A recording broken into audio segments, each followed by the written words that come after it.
Well, hey there, family, and welcome to our Old Gods of Appalachia TTRPG, Our Family Tithes, a story about the Connor family of Williams Prospect.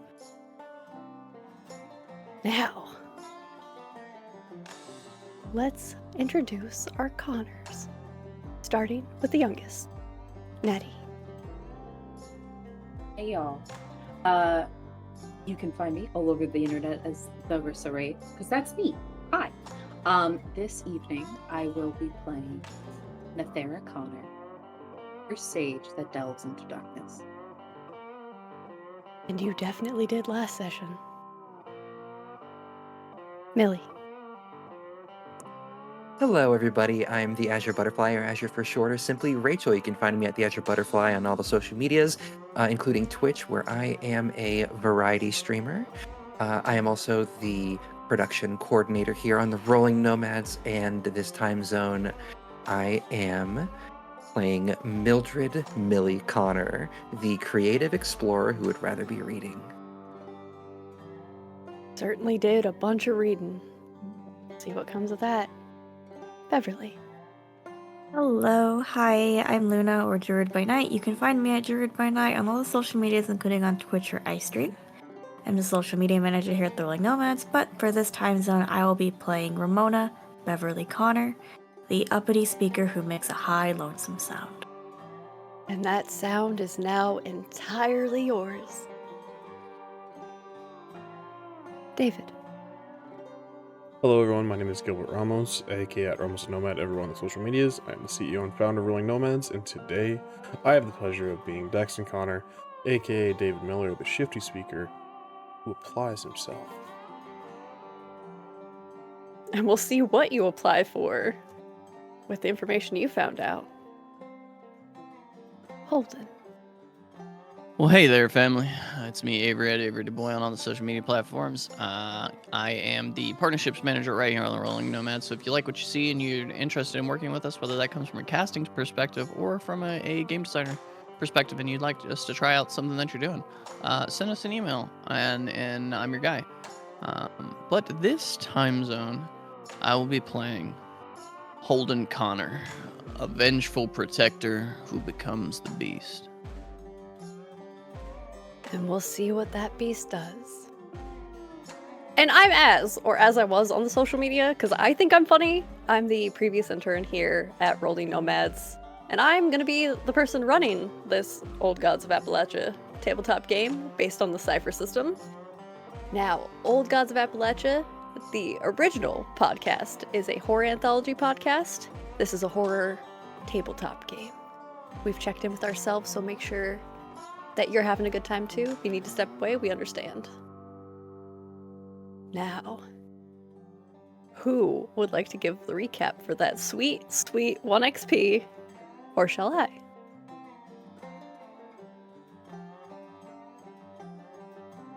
I'll do it. Oh, okay. All right, give yourself that 1 XP.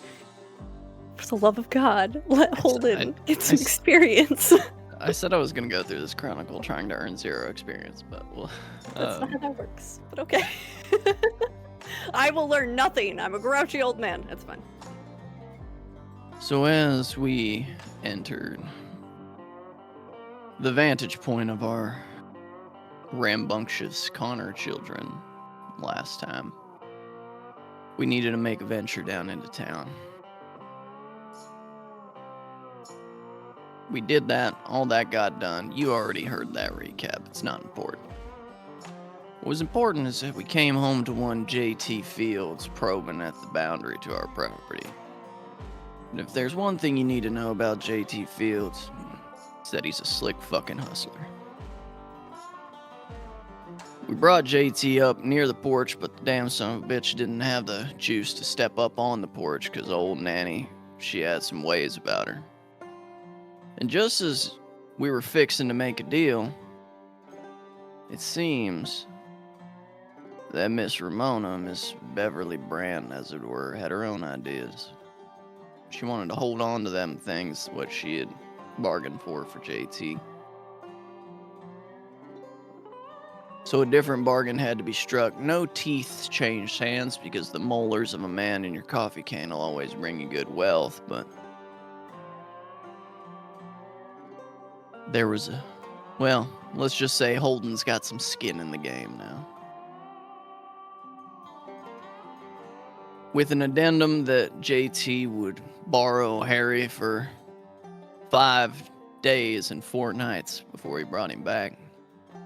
The two of them sojourned off into the woods, where he belongs with the rest of them haints in the holler.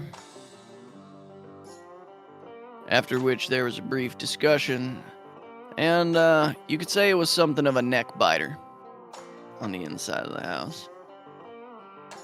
And Tilly had to get some old medicine. Let's just say our friend Tilly's taking a little bit of a nap. She's sleeping it off. She had a rough time. JT found her in that place where is between places. And while a part of me thinks JT was fixing to leave her, I think he recognized that he needed some leverage if he was going to come up on this porch and try and make a deal. After that, there were some discussions about what was to be done, about what was really going on with the Connors. Dinner was beginning to be prepared as we were waiting for Beverly's husband to make his appearance, this mystery man that we'd all heard next to nothing about.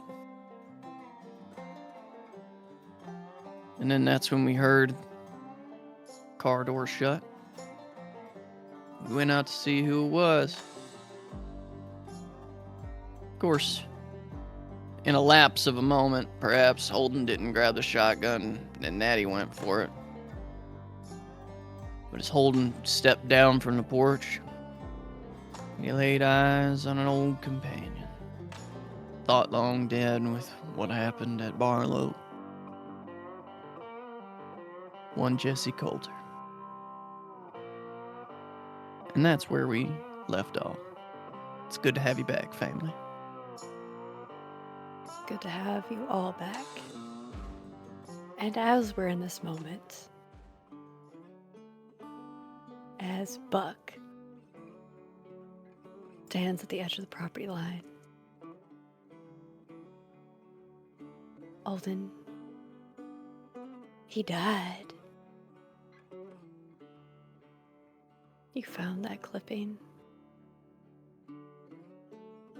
about how the mine he went to had exploded while you were away in the war. And that's a thing. As you look at this ghost, he looks as though he's seen one in your face. I think as Holden stands there,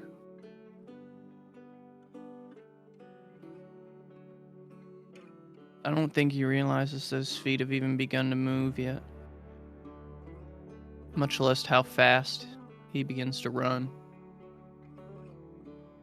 As you run, you watch as Buck,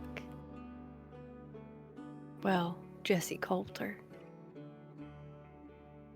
takes a step back. I don't even think it registers with Holden. Everything. It's been years since he's been back from the war. All those things he did that make them tablets necessary, all the counting of every second between the sound of the mortars leaving the barrel, hitting the ground, every bit of flesh he had to pick out of his teeth. In this single moment, it's a moment he never thought would come. It's worth it. Every man he buried was a stepping stone to get right back here, and he does not regret a single one now. As he skids to a stop at the property line, holds his hand out.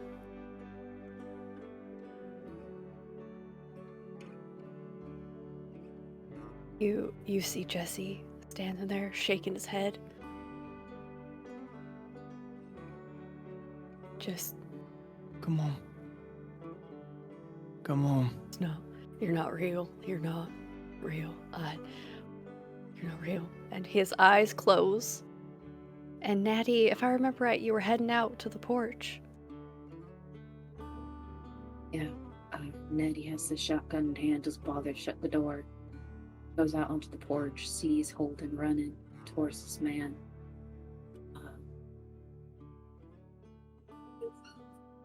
She raises the gun, but then sees Holden's not attacking this man. He's even got his hand reaching out over the property line to him. And you see this man in a finely tailored suit, eyes closed, just shaking all over. It's a very familiar looking shake, Natty.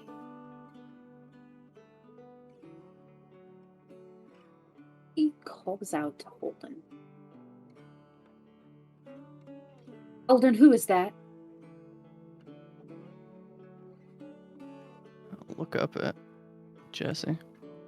No, it's not real. You're not real. You can't be real. Come inside. Touch my hand. Just touch my hand. I can't. Soaked these hands in blood to get back to you. Just touch my hand.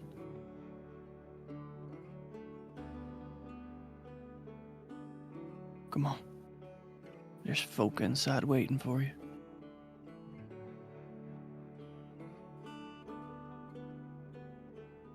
Jesse opens his eyes. Hey here, Bucky. It's not fair. You can't do this to me. After everything I've done for you, you can't do this to me. Did the same amount.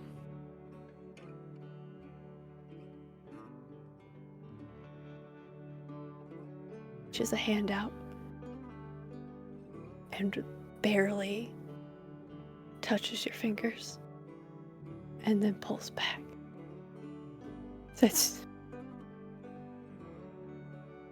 And now all of you can hear the commotion outside. Natty will have started to walk forward so that she's getting closer to them. The gun isn't raised properly. It's kind of let down a little bit at ease, but she's carefully creeping forward, looking at this man.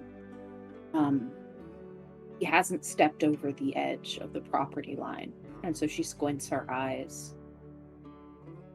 I think in this moment she's trying to register threat. She's trying to see, is this man a threat? What is this? When he first stepped out, everything about this man's body posture was business. Now, you've just watched someone have a complete meltdown in the span of time it took you to go get that gun. You're welcome here. Come on. You died, Wolf? You died? Your wife. They showed me you died. Your wife's here. Pull it together. His wife. Ramona. She calls out to Ramona. Is this your husband? As hearing Jess's voice, when he shouted, she would have already started out the door. Jesse? Pull it together. Holden just barely speaking under his breath. We've done this dance before 100 times. We haven't danced in a long time, Wolf. Come on.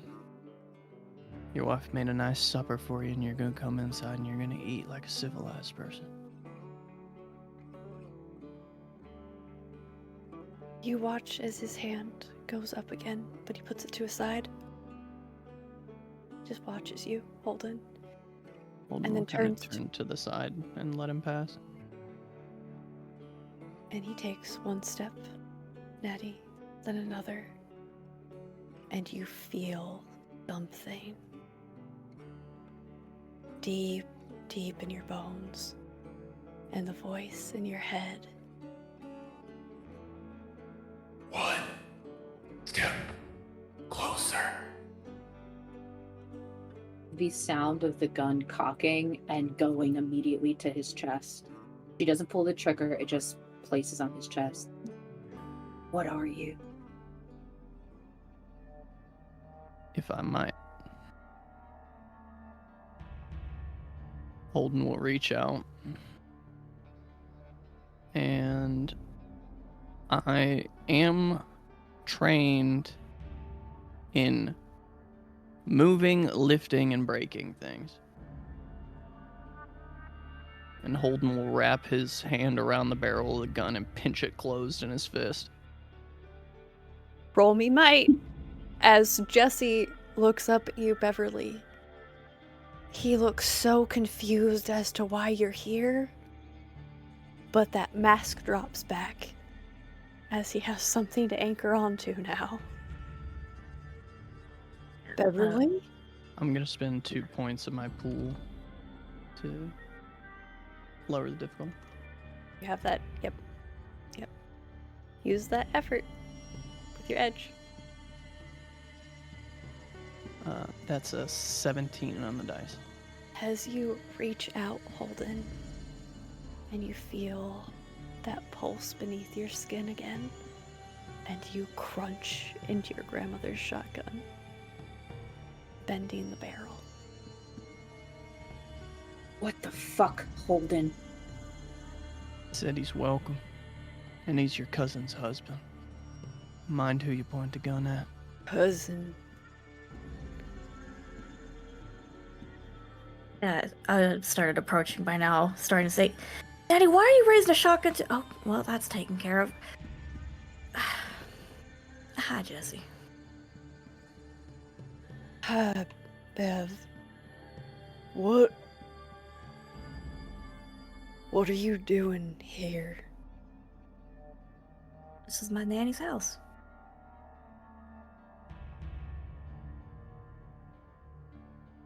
Oh. Fully drops the gun, and the look she gives Holden is motherfucker. Like, just utter, like, it's not rage, but it's just like, you and all your fucking secrets, you know what I mean? Like, she's putting the pieces together and like the weight of it. And she'll look at this man and say,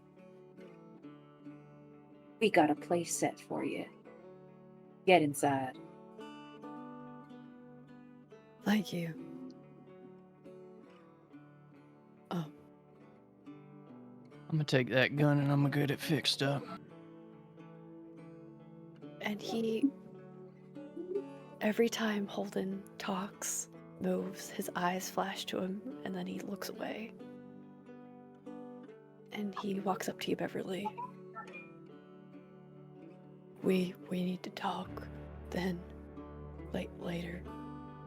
Yeah, I think so. I think we have a lot to talk about. Yes, we do.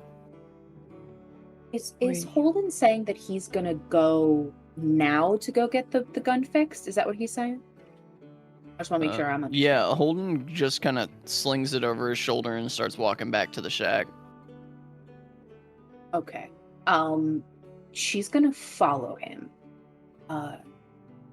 Just kind of casting a look at the others, like you can see the kind of anger that's on her face, but it's very much watch this man.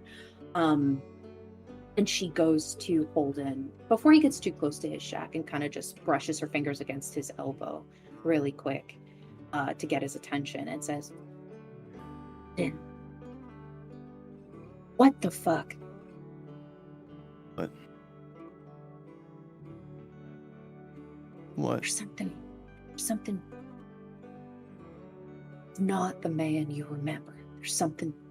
Any more than you're not the kid I remember?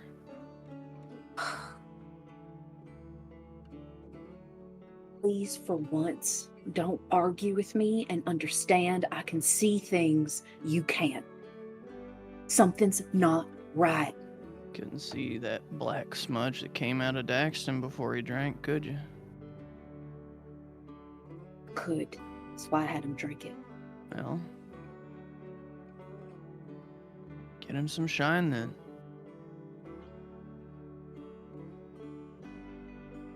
Is he...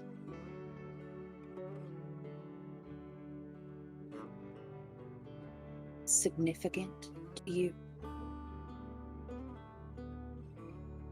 He's significant to Beverly. I'm not asking about Ramona. I'm asking about you.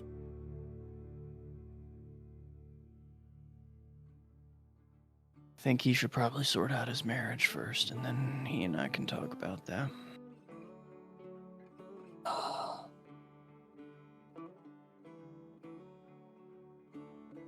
Ain't never been a man to play second fiddle to nobody, especially my kid cousin. Don't go missing the whole time, Holden. No, I just gotta saw this barrel off so it'll still shoot. And I've been thinking, you could probably fit it in your shawl if I took about a foot off the barrel. Yes, that's not relevant right now, Holden. I think it's a little bit more relevant than you might imagine. You You didn't have to. You saw what Jared became. I think it's a little bit more necessary now than it's ever been. And if I have to kill Beverly's husband because of what he is, you gonna be couldn't. okay with that? You couldn't, not with that old gun. I doubt even a bite would do it. She does something she's never done to Holden. She grabs him by the face, not hard, but grabs him by the chin, making him look at her directly, and she says, "You love him, but don't let that love get you fucking killed. He may not matter much to you, Holden, but you matter to me. Love makes you weak." No. Yes. No. No, it doesn't, but you'll get it one day. I'll be in the ground. You'll understand. She smacks him. Tell you the same thing I told Daxton. You get one for free. The next one, you better kill me. Stop saying you're gonna fucking die. You're not fucking leaving me here alone. She walks off back to the house. Jesse stands watching Holden walk away. Now, you've been together for 4 years now. He is in pain. Is he trying to... I imagine he's trying to hold it together. Trying to, not project or portray that in any way. Yeah.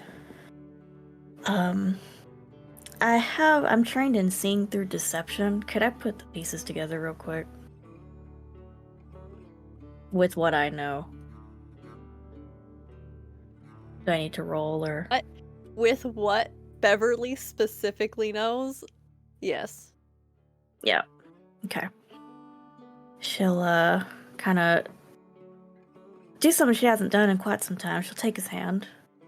Kind of get his attention. His eyes flash to where you touch him, and he looks up into your face. Are you all right? Of course. I'm fine. So this is your grandmother's property. Yeah. And I kind of... We'll talk. But you should come inside. So your grandmother is Belinda Connor. Yeah.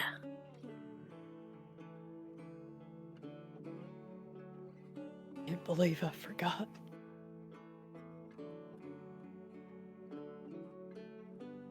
We'll get everything sorted. I can go. It's. I think you should stay, at least for dinner, and we'll talk. You can feel his hand flexing in yours. Dinner. With your family. Holden's your family. My cousin, yeah. And I kind of give him a look that says, like, a knowing look that I want to also portray that it's okay. You know, she's trying to be soft. There's a thing that happens with two people who are not soft, who try to be. Where it's just the subtle gestures. When he squeezes your hand and takes a step a little closer, and then kind of goes to step forward to walk towards the house. And I will walk with him. Keeps hold of your hand. As if it's his only lifeline. Now, inside the Connor home, Millie, you're in the middle of paperwork as David's trying to set the table. The food has been laid out mostly, as you heard all this commotion. Millie, if you don't move the goddamn paperwork so I can set the table, I swear to God. I'm sorry. Completely spaced there for a second, and she's gonna start shuffling some paperwork. She's still keeping it kind of on the table for the moment, just more at her side. No, off the table. We have a guest. Go Go run into the family room. All right, but look at this for a second. Tell me if this. I looked at it. Go. He's here. Go. Fine. And she's gonna take the paperwork and storm out towards the family room. And as you speak of your guest, Beverly, there's something that happens when you step onto the porch, where Jesse grips your hand just a little tighter. But then he holds the door open for you. And David.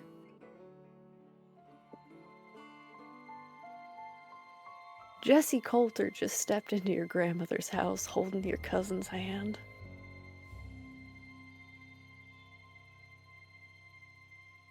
Mr. Coulter, it's a pleasure to see you again. He looks up at you, looks at Beverly, looks at you. Mr. Miller. And Jesse does drop your hand, Beverly. I'll be honest, I'm surprised to see you out of office. What are you doing here, Mr. Miller? Why aren't you in town?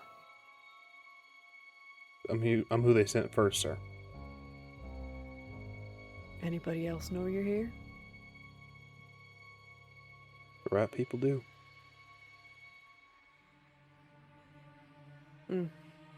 He seems to be sizing you up, David. I would love to put on an air of importance of some sort. I'd like to posture if I could. How long have you had a guest, Beverly? Oh, not a couple nights now. So you've been here a couple nights, Mr. Miller? Off and on. I'd be happy to escort you back into town after dinner. No need, sir. I'm staying here. Jesse kind of looks at you, Beverly. And why is that you're staying here? There's something I should I've neglected to put in a report at home office. Linda Connor was my kin.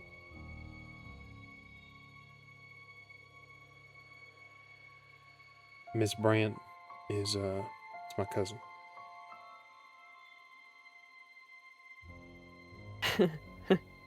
Huh. Is that right? Cousin. You got a lot of cousins. Beverly, you got a lot of cousins. I do. It's a big family.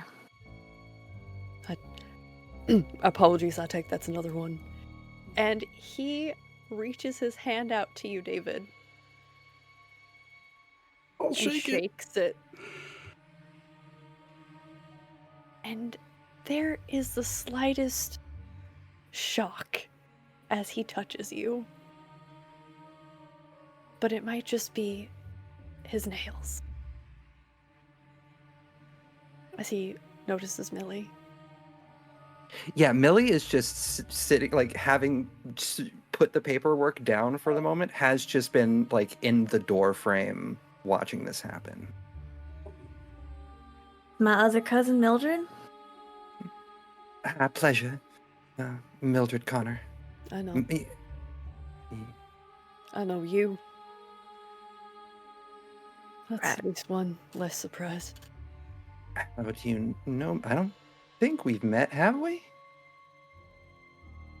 No. Did Beverly tell you about me? No.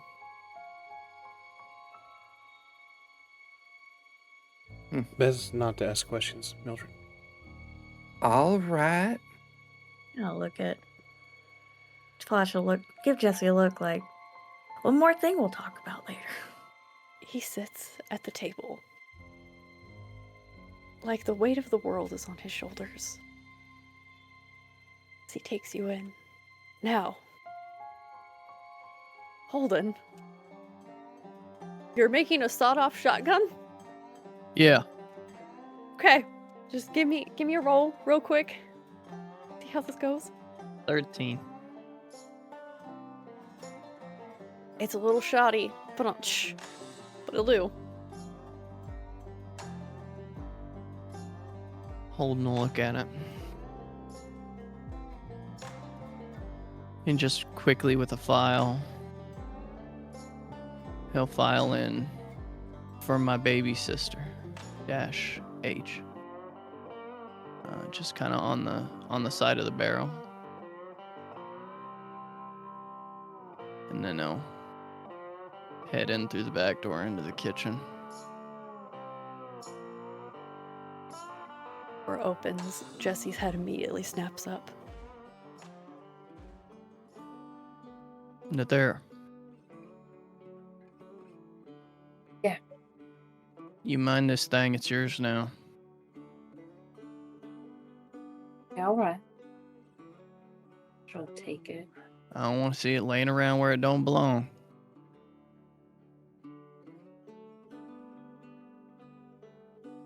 Yes, Holden. What y'all doing standing up? Sit the fuck down. It's time for dinner. As like nothing's going on, I'll start serving food. And so you all sit at your grandmother's table with this guest. He's silent for as long as he possibly can be. What happened to y'all? God damn. Did Nanny get up and walk out of her fucking grave? Come on. Y'all are acting like you seen a fucking ghost. Well, we figured you'd be the one to say grace, Holden. When have I ever? In Nanny's own words, what use is it making good with a man I'll never meet? I just figured that with a new guest, we don't know your denomination, sir. I figured we'd be gracious hosts, Holden. I don't think it much matters. Are you sure there's no one else here with you? Are you sure? Is he talking Is to there me? someone else who's supposed to be here? Everyone. Well, I imagine the clock went off at the wake, so I imagine there's a distinct possibility, but I haven't seen nobody.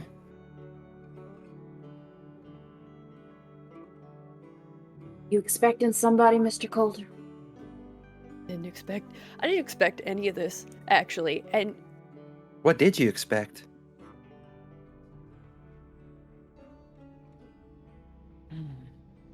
oh no, shut up. And I think- Natty, Mm-hmm. the voices start in your head. They get louder and louder. Just take it all. Take it all. You gotta be sure. Gotta be sure. Do your job, boy. Watch as Jesse's shoulders keep rolling the same way yours do. She will, as the voices are like cacophonous noise in her head, there's twitching and rolling of her shoulders, and you guys start to see the veins crawling up her face and down her eyes, and she locks eyes with Jesse. I think noticing that Millie would have placed a hand gently on Natty's shoulder and just give it a light squeeze. As you look at Jesse's eyes, they're as dark as yours. You hear him too. Jesus Christ. And Holden will finish his plate. He'll toss the plate, shatter it against the fucking wall, and grab Natty's plate and start eating. Y'all don't want to fucking eat? I'll eat all the fucking food. Fuck this. Shut the fuck up and eat. God damn it. She gets up and goes over to Jesse, and she just very lightly, very gently, grabs either side of his face. Don't touch me. Don't touch me. Don't. You're not gonna hurt me. I know what they want you to do. I can help you. But if you're a threat, my Nana taught me how to deal with threats. So tell me, Jesse Coulter, are you a threat? He looks at Holden. Holden looks like he's about to blow a head gasket. His eyes are starting to yellow out. She gets up and goes, well then good. I'll go get the shine. And she goes downstairs and she's gonna go find some granny shine. But she keeps up that kind of bubbly, that sudden, very out of character bubbliness until she gets to into the cellar, and her hands are violently shaking, and she starts smacking the side of her head really fucking hard, whispering, shut up, shut up, shut up. And starts to look for Shannon. Beverly was watching this go down, kind of with everything that he's been going through, and seeing Jesse acting out in similar fashion, and then seeing Natty try to help him. She's just letting that play out. But since Natty's left, she'll slide into the chair next to Jesse, take his hand, just give his hand a squeeze. I should go. I figured out. You're not going anywhere. You're here, and he points at David. You're supposed to be dead, and you are all wrapped up in this, and I promised you I wouldn't get you all wrapped up in this, Beverly. I'm so sorry. It ain't your fault. It ain't your fault. My fault. She was born fault. into it, Bucky. Let it go. Don't call me that. It's Let it go.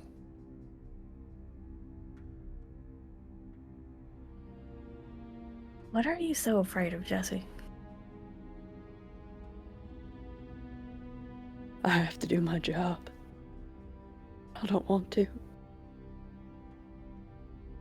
What job is it you gotta do? Holden will look at Daxton.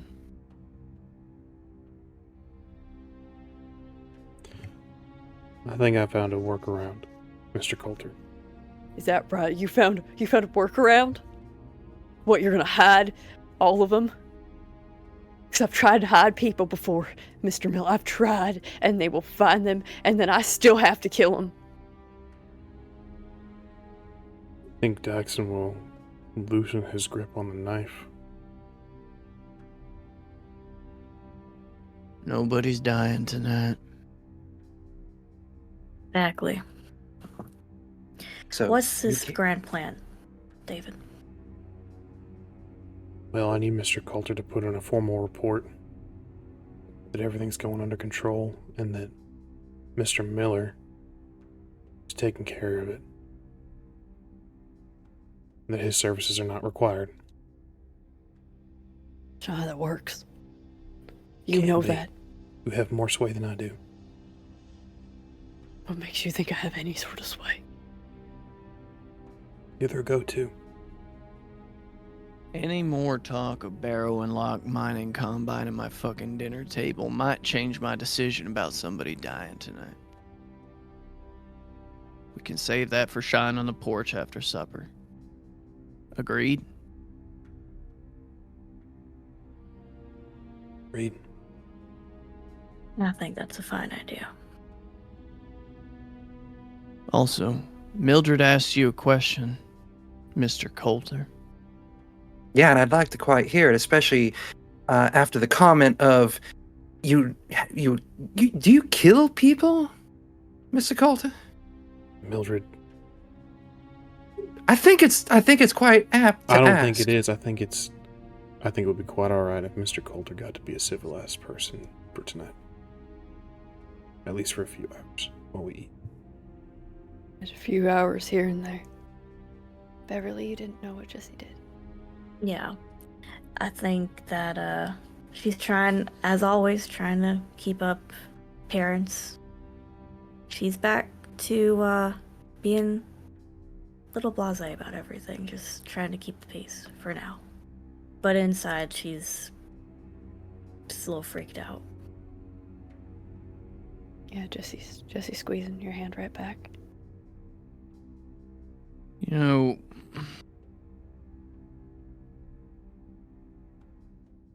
maybe we can keep our questions to things that are sociable.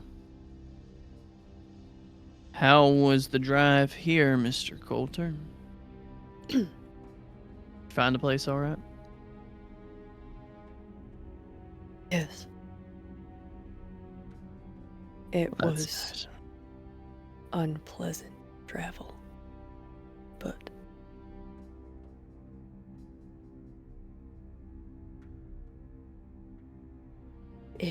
I can't do this.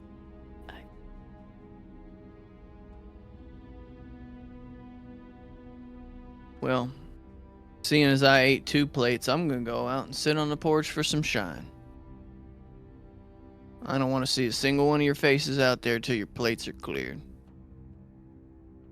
Alright, hold on. I don't do.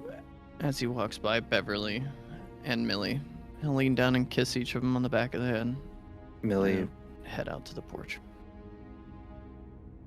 Millie's looking between Beverly and Jesse, and she's gonna shake her head. I don't do awkward very well.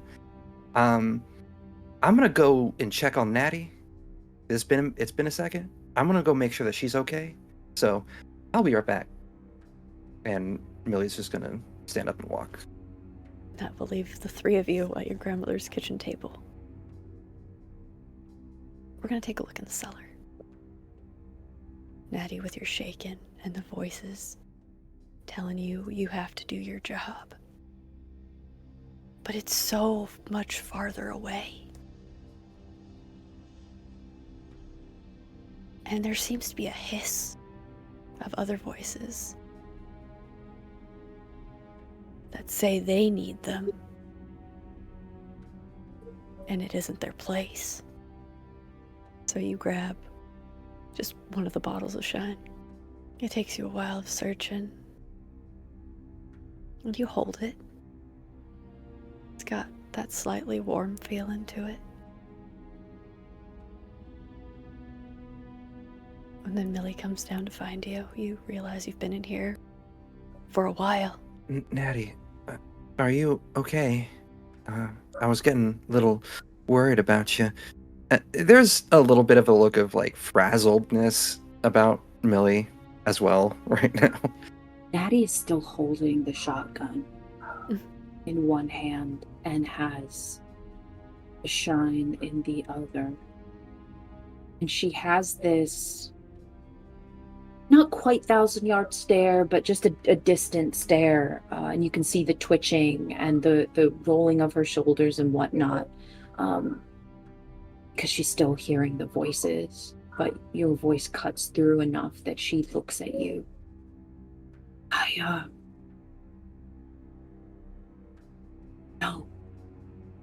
No, I'm not okay.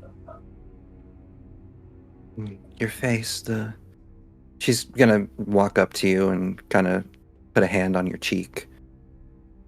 It's getting worse. No. Don't know how to stop it. Well, for the moment, why don't we put this down? And she's going to lightly touch the shotgun that's still in your hand. This can't keep going on. We need to figure this out. Natty, I'm worried about you. Should have left me in those woods you found me in, Millie. No. No. I couldn't. There's, especially with everything that I'm learning right now and everything that So, Natty, as you mention your woods, you hold onto that shine. The voices stop.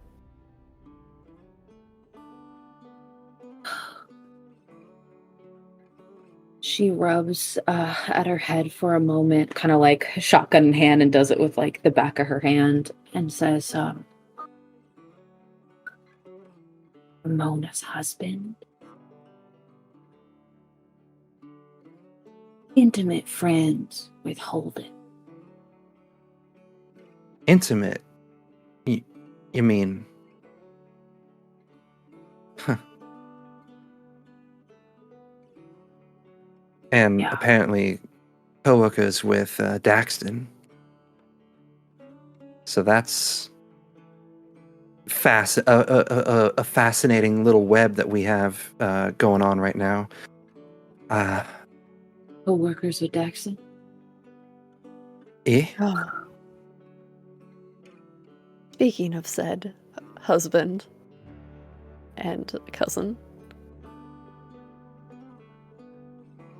Jesse sits at the table, staring at you, David.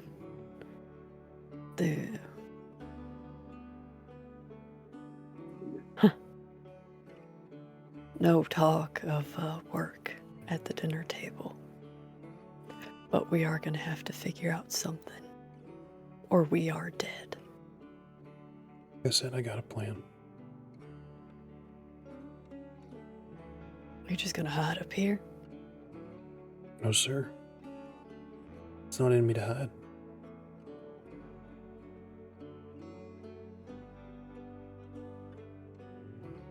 I trust him, Jesse. Now, you don't have to eat. I haven't cooked in a while. You made this? I tried. did. I did fine. Believe it or not, she I'm used to cook us sure. dinner a lot when we were kids. Really? Yeah, but it I seems like did. you've been spoiling her. I mean, what else was I supposed to do? Well, Mr. Coulter, I would encourage you to try your first home-cooked meal from Ramona Connors. Take a plate. Take a few bites. It's good. Yeah, I told you it was fine. Best last meal a man could have, honestly. It's a little I tough. suppose that's a high... David, It's not going to be our last meal. God, I hope not. Yeah, God, I hope not. Shut the fuck up. That was not. Lady Lack. Interesting departure. What can I say? I haven't been home in a while. I guess I'll just fall back into it.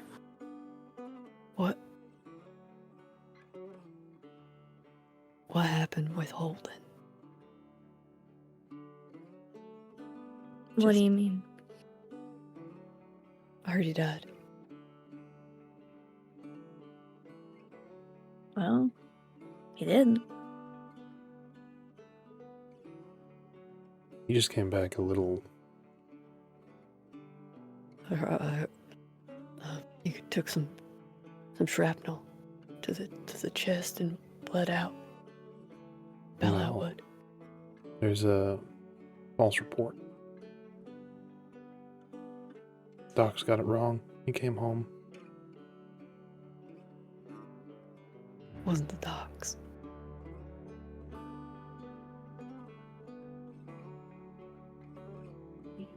I'm gonna need that plan of yours.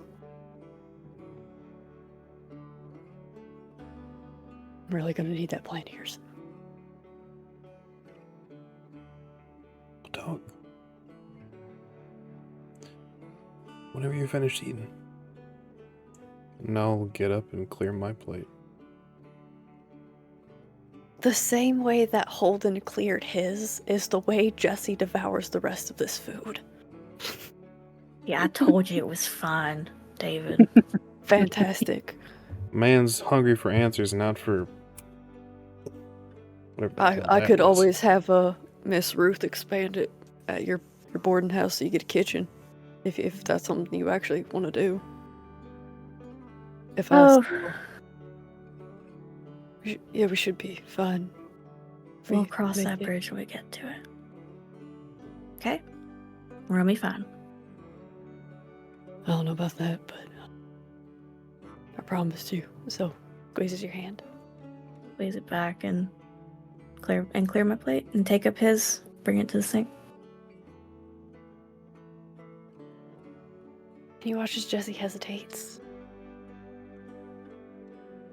Then he stands and heads towards the porch. I'll let him go and just mess with the dishes for a moment before kind of saying to David, 1, my cooking's fine, and 2, I do hope this plan of yours is worth it. Your cooking's fine. It's decent. Used to be better, I'm not gonna lie to you, but I figured some lightheartedness could help. I know what it's like to have to be in business mode all the time. Yeah. I appreciate it. It's not easy work, what he does.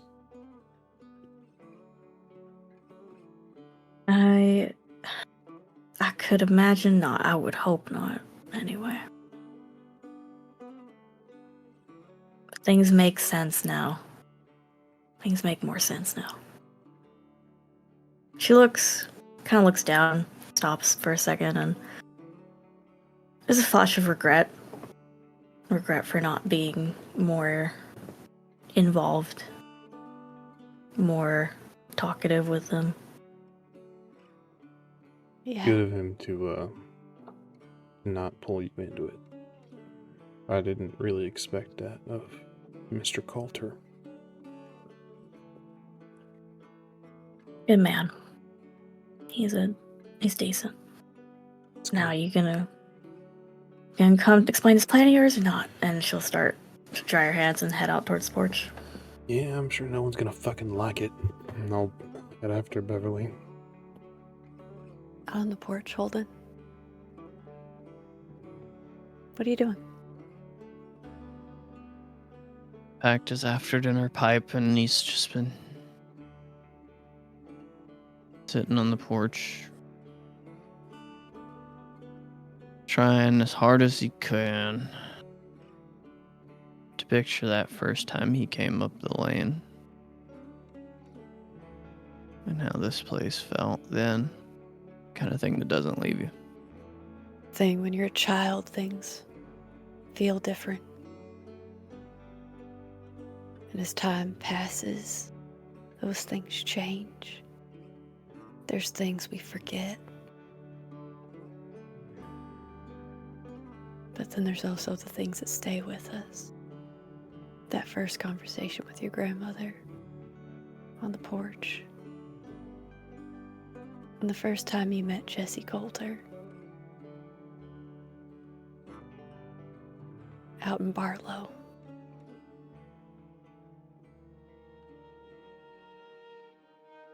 You were all of 8 years old. And it's a different person that steps out on the porch with you. It's not that bright-eyed adventurer. This man now. Maybe he's still in there somewhere, but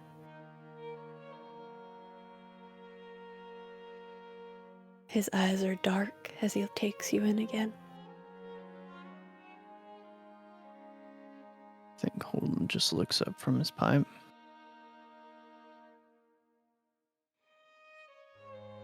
While we have a moment, just the two of us.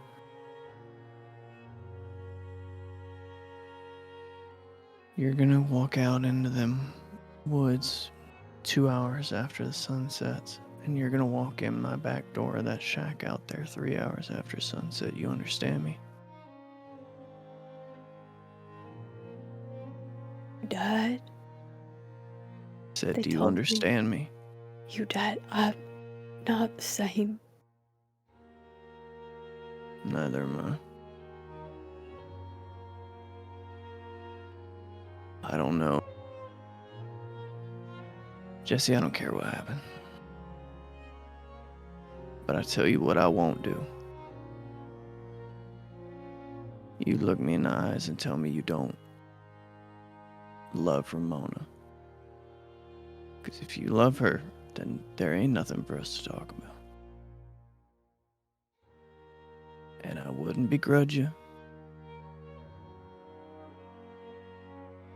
But I won't play second fiddle for nobody. I don't think you understand what's going on here, Holden. Then in 3 hours after sunset, you'll make me understand. Until then, you need to pull yourself together. Doesn't work that way anymore. Holden will stand up and cup the pipe in his hands and hold it stem first out towards Jesse.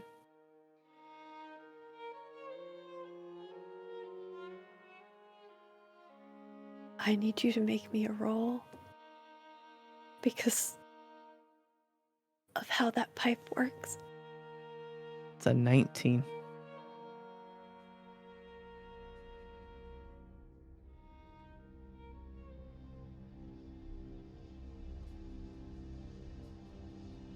As the smoke comes out of the pipe towards Jesse, you watch it burn his skin. You watch dark veins start to appear as the skin begins to tear. Get it out of you. And he screams. And you all hear this. Now rush out the door, see what's going on.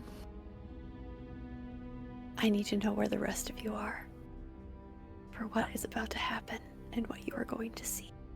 And as soon as Natty hears the scream, she says to Millie,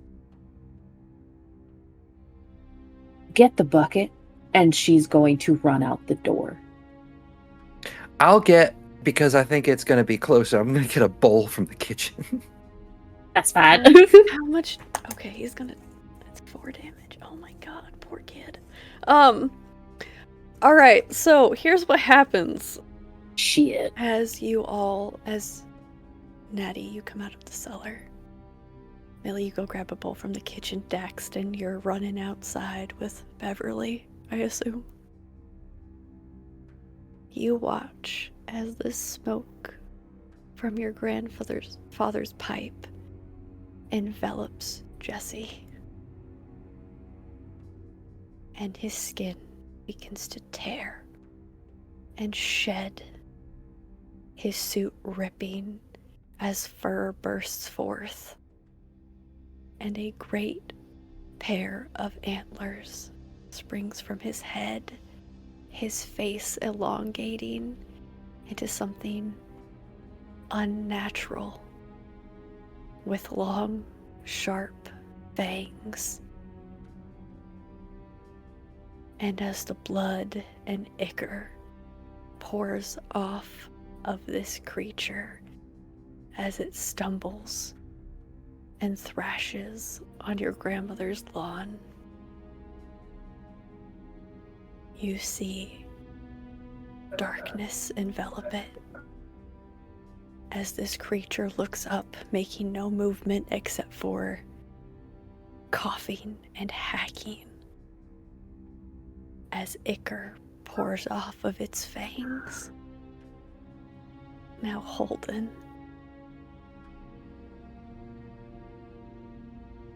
as you stare at this thing that is no longer a deer, we're gonna take a look back at what happened. It's again, when you met Jesse Coulter, he was a bright-eyed little kid who just wanted to go adventure. You would take and run around Barlow with you when he wasn't in the mines, because your mama kept you out of the mines for as long as she could. So you'd stumbled upon it, this path. Seems like sometime in the night a wolf had been chasing down a deer. Come on, Holden, I dare you. Dare me what? You drink out of it. I mean, I heard what your mama said. I bet you're too scared. Well, then I double dog dare you to drink out of the other one. You think I won't? I heard you wouldn't. Well, I dared you first. Well, I dared you second. Same time. All right. We gotta shake on it. That's how it works. And I think Holden will smile. And he'll take his hand. And he'll just touch his forehead to his. Jesse leans and touches his forehead to yours. I heard that when you make a deal and you touch foreheads, it means you can't break it, not never. It's true. Now you can never go nowhere. I can't chase you though, because it's not fair. Deer get to jump real high. I'm not gonna leave you. You're my best friend. That's not how that works. Promise. We're in this together. Promise. Forehead touching. Can't break it. Holden will get down on his knees. And he'll lower his lips to the water in the wolf print. And he'll drink. And you watch as Jesse mimics all of your movements. But he drinks out of the deer footprint. Well, that Nothing was silly. happened. Where are we gonna Yeah, do? What are I we gonna don't- do now? That was You dumb. must have done it wrong. You must have did it wrong. Nuh-uh. And he shoves you. And I think Holden was much smaller than Jesse at this time. And Holden will just get up and say, "That's no fair. Your arms are too long. You can shove me farther than my legs will go. Well, maybe you should grow. Well, maybe you should shrink." Oh, it's getting dark. We gotta go. Oh, I'm gonna be in so much trouble. We got. Oh, no, you're we not. gotta go. No, you're not. We got time. Okay. If I get in trouble, I won't Then be I'll able to get in play trouble. together. Yeah. A forehead touch. Yeah, we said. Yeah. Stop being. Why are you being like this? I don't feel great. Are you plum tuckered already? I don't feel good, Holden. Well, deer stepping shit. Let's walk back. Fine. And you And walked. As they turn to walk, I think Holden will just reach out and lace his fingers in Jesse's fingers. And you see Jesse looks at this point down at you. He grabs onto your hand harder. Let's go. Race you. And you take off. Took days. And then it happened. While you were out playing in the woods. Your skin changed first. And then Jesse's changed. Jesse's was different though. Jesse just changed. There was no tearing for him, no pain. 1 minute he was Jesse, and the next he was that deer.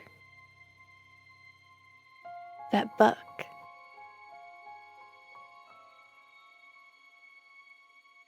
What stands before you now, Holden, is an abomination to what that stag was. This is all predator and pain.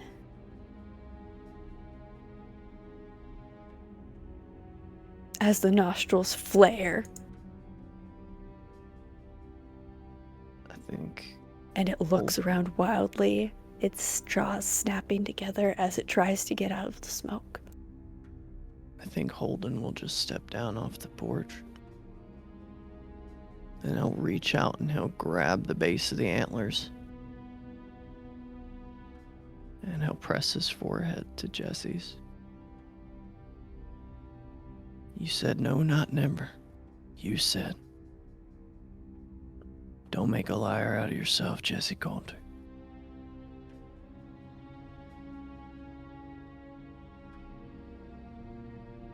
It tries to pull away, No, and there's You're mine. screams.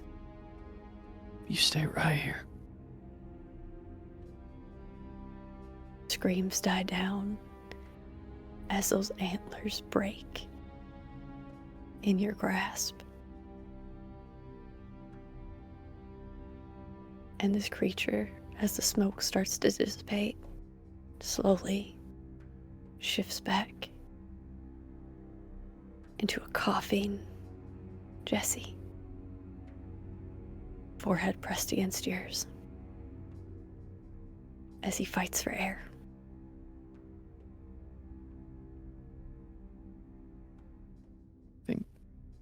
Holden not realizing that he's still cupping the sides of his face. Will draw himself back into the moment and know that there are people watching, and his hands quickly move away. So get him something to drink, goddammit.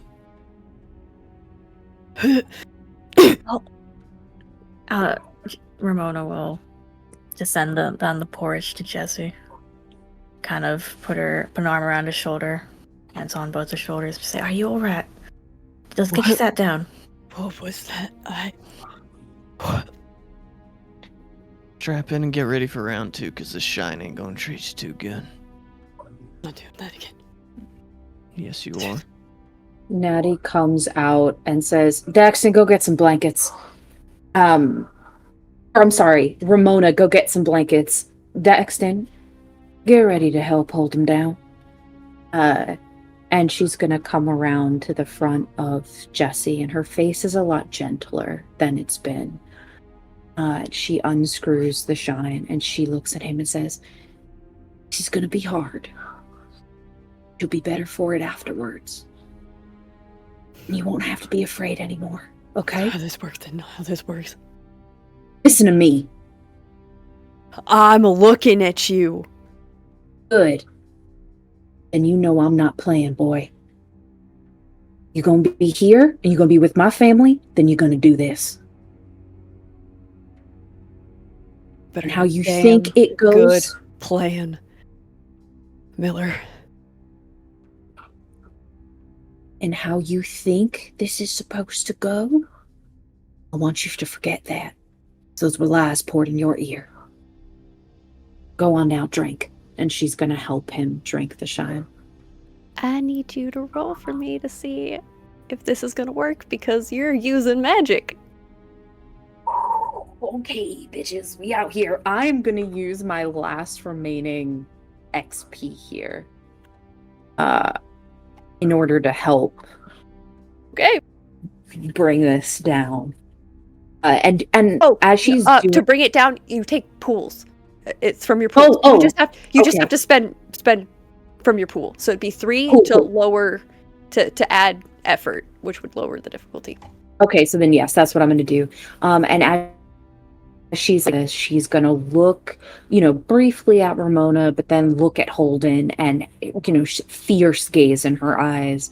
But there is this like, he better be worth it look in her face. And she is gonna... It's an 18. There is something going on here that can't be fixed. But there is also something that cannot be. Because Natty, you've drank this shine so much, and yet you are still cursed.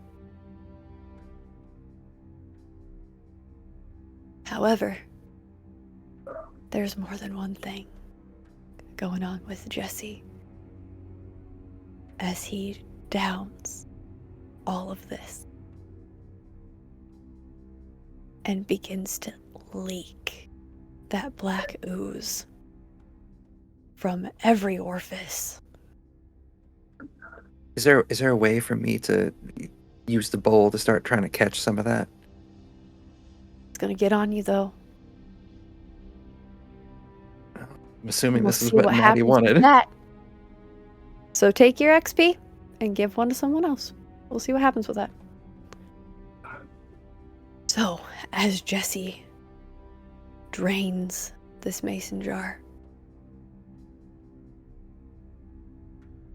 and that ooze comes out of every orifice,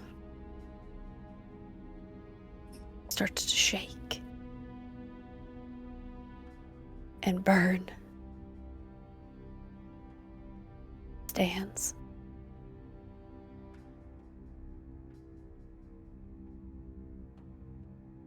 I think we need to figure something out right quick. We will. We will.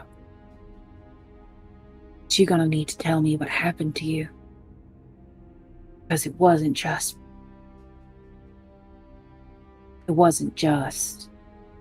what Barrow and Locke did to you. Oh, yes, it was. Oh. Yes, it was. You didn't die when the mine collapsed. No, I didn't. What happened, Jesse? I got stuck in there.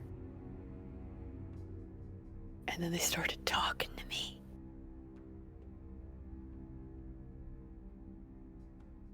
Promised they would get me out. They did. And then they showed you dying.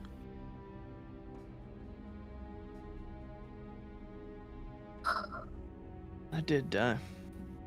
A few times. It didn't take. I don't think it would have taken for you neither. Take a hell of a whole lot. And so I did what they wanted.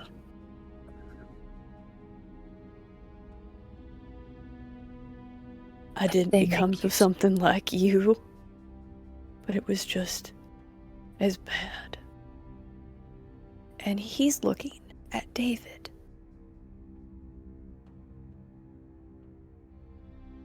He already hacked up his lung. He don't need you badgering him about it. It didn't take all the way then. Pretty Jesse, damn what did they close. make you do? Did their dirty work. Do their dirty work? I don't know. It's quiet now, though. God, it hasn't been quiet in so long. That's good then. Don't get used to it. It lingers.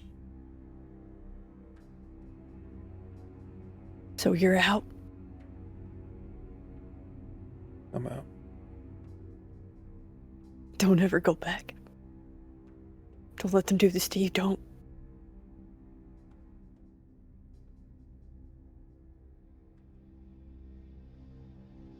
You don't have to go back, Jesse. I might have to. You don't. You made me a promise.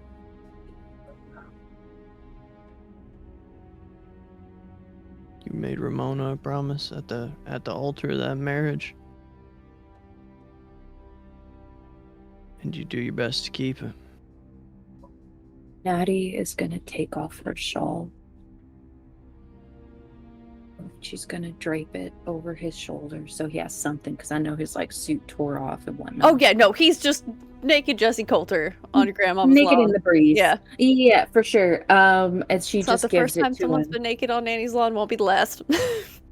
Absolutely. But she gives it to him, I think, as I imagine there's like shivering and whatnot just from like the change itself, hacking up all that shit. She drapes it over his shoulders and she gives him a soft smile and says, "Welcome to the family. Ain't no one taking you from us." Well, make sure that doesn't happen. We will. Now, I'm gonna get you something a little warmer. Sorry, I was in the middle of that and then got distracted. It's okay. There should be some of Peepaw's clothes in the closet. That ought to fit him. Okay. Yeah. Yeah, I'll go get this. where is he? The William? owner. I'm standing right here. No, they sent me for William. He's been gone for years. There was rumors years ago that Nanny shot him. That makes it worse, I think. I don't understand what all this fretting's about. You let them send every motherfucker they want me to kill to that property line, and I'll stack bodies like it's Belle wood. Don't say that, please. Natty kind of gets lost in a thought. She thinks back to those little visions that the voices gave her. She delves into that for a moment, clinging to, where did Grandpa go? She doesn't remember ever meeting him. Natty, as you think about this, and the quietness that's in your head, you hear this singing, this man's voice in your head, and you start to feel a pull at the edge of the property line towards the graveyard.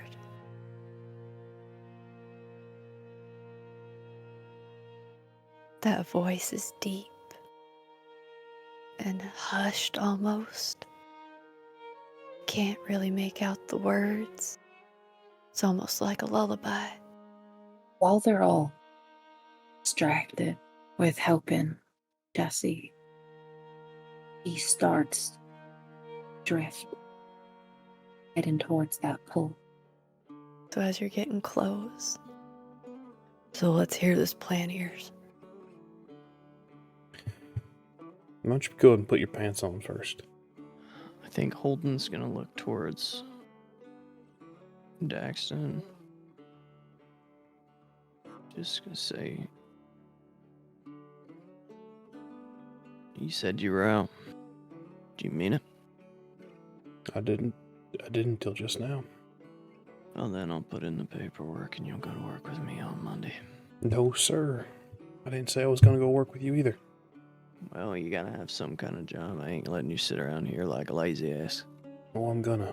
I will present my findings to Holden first. I think at this point I'll come out with the clothes. Thanks, Bev. What the hell is this, you little shit ass? You can read. Not well. I believe I you. can. Do you want me to read He'll it? hand it to Millie. So, there's a few words in there that I'm sure I don't know. All right, I'm gonna place the bowl down of the collected ichor. Dicker's gone, Millie. Fucking good. It's.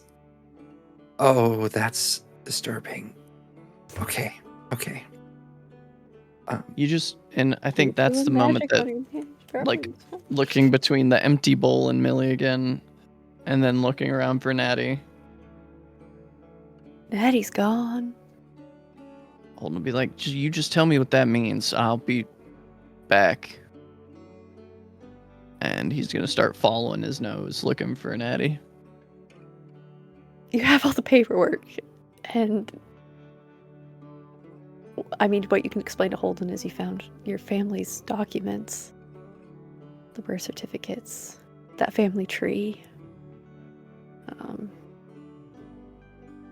Unfortunately, Holden still has the map and has now wandered off. So Jesse kind of looks it all over with you, Millie. Now you see, there's also something that ain't sitting right with me, and I'm not sure if this is gonna be neither here nor there, but these dates don't match up, do they? We couldn't even find this much. I mean,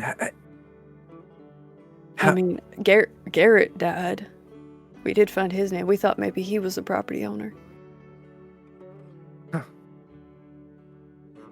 it just keeps getting more and more. I struggle to find a different word than interesting. How does this all come back to your plan, David? I do have that question because if I have to go back, I need to know. Well, you Well, don't the specific. have an owner to deal with, then. Look at all the holes. Look at all the. There's not even really a clear distribution of who's in charge of the town. You look clear close. Your grandfather, from the looks of it. Who's been gone for some years. Can you prove he died? Or are they still alive? Because they'll try and prove he died. They'll just be making it up at that point. And if there's no records of your parents, they probably could take it over again. They could Just renew try. this. But they could if they had it and they had all the information ready at hand, but they don't. I do. There's no expiration dates on this, though. And you watch as Jesse lifts the deed to his nose and sniffs. Something about this ain't right.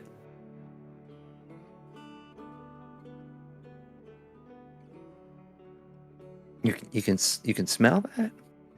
What's Yeah. not right, Jesse? Something's not right about this. Some of it smells a lot newer than the rest of it.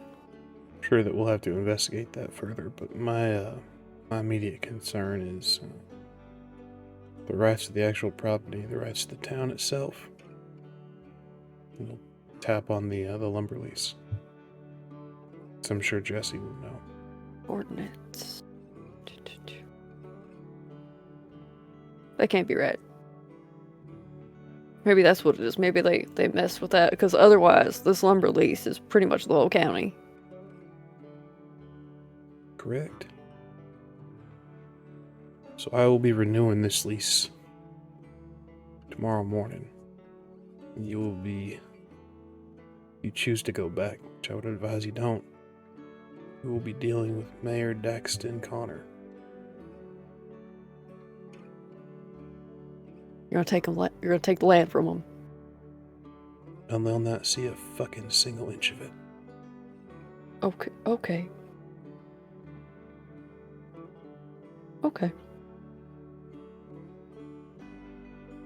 I figure that at the very least by time they're, at least from what I saw, you have a little more years under your belt. But from what I saw, they send in talkers first. At the very least. Yeah, I wasn't a talker. Yeah. I was. I know. You're good Yeah. at it too. Jesse, with everything, would that pull you out of your obligation? No. Unfortunately. What would? What exactly is Honestly. your profession on paper, Mr. Coulter? Dead. Any chance your grave could be found within this county? No.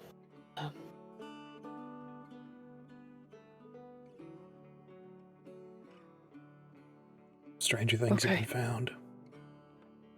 Well, I didn't actually die. I just don't exist anymore on paper, like your parents. Are you sure this is all you got? Because if we could distinguish lineage to you, we could just take everything instead of having to cross. Other than his paperwork, we got the family Bible, which has some more stuff written into it, but it's there's still some mysteries to be found. There's nothing I could find on my parents, and she's gonna show the Bible too. The only one I met was Natalie. And I mean, Lloyd, but this could work. Or hell, we could say Holden is William. If we have all that. We could. In order to release you from your obligation, though, sir, I think that, Where is Holden? He was just here. Do we I see? guess he snuck off again. And Jesse starts to put the paperwork back in your hands, Billy, and say, yeah, we'll go over that in a little bit. His head starts to cock to the side, and his shoulders start to roll. As we'll take a look as Natty, you walk up the property towards the grave, holding quick on your heels, but he always seems to do that. As you see what used to be your family graveyard, as you see thick roots running throughout this plot, leaking this dark red sap, stretching out into the woods. And that's when you pass out. And hey, we're gonna take a break. So, enjoy our schedule while we, do some tech and bio, and we'll catch you. Hopefully someone catches Natty in a little bit. By the blood of my blood and all those who came before me, I see you. I see the pain caused and the lives taken. I give my life for my family by this blood on my hands, and I will take you with me if it is the last thing we do. No more. This ends with us. There will never be another Connor Clayton for their cause. So I bind you by the green, and by the dark, and whatever else you served. By this stolen land and these ties that bind, I claim you. And if it kills us both, so be it. Now get the hell out of my yard.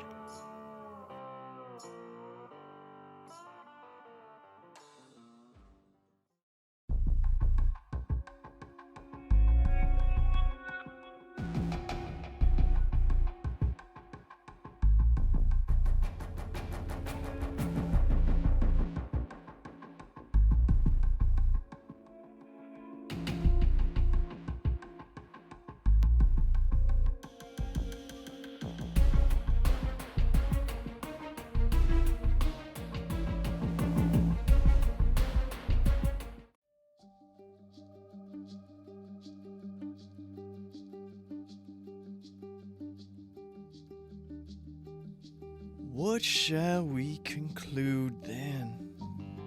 Do we have any advantage? Not at all. For we have already made the charge that Jews and Gentiles alike are all under the power of sin. Romans chapter 3, verse 9. Listen now, my brothers and sisters, we are all cloaked by the power of sin, and let us revel in this, his word. There is no depravity to which you may fall. The glory of him cannot reach you. This, our city of Charleston, is no different.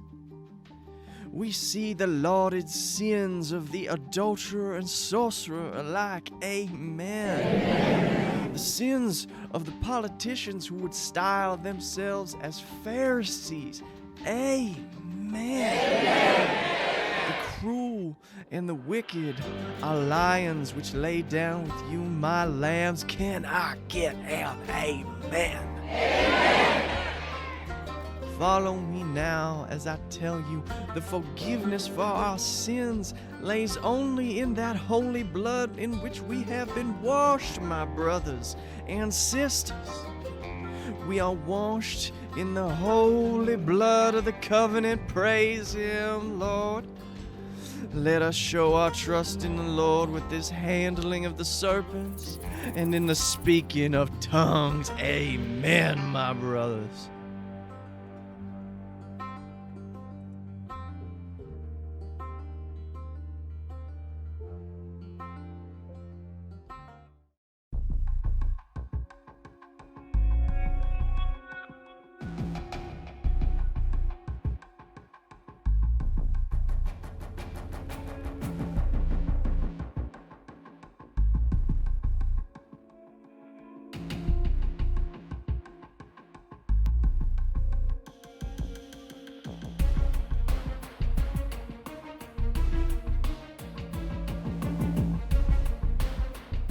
Brother, long have I been your warden. Did you think I would not notice your machinations? I can feel myself fading, growing weaker as your schemes unfold. But brother, we are more alike than even I would care to admit. And you are not the only one who has been plotting. Brother, should I fall, should the shattered gatewatch fail, should the vanguard falter, you will still contest with the unignited.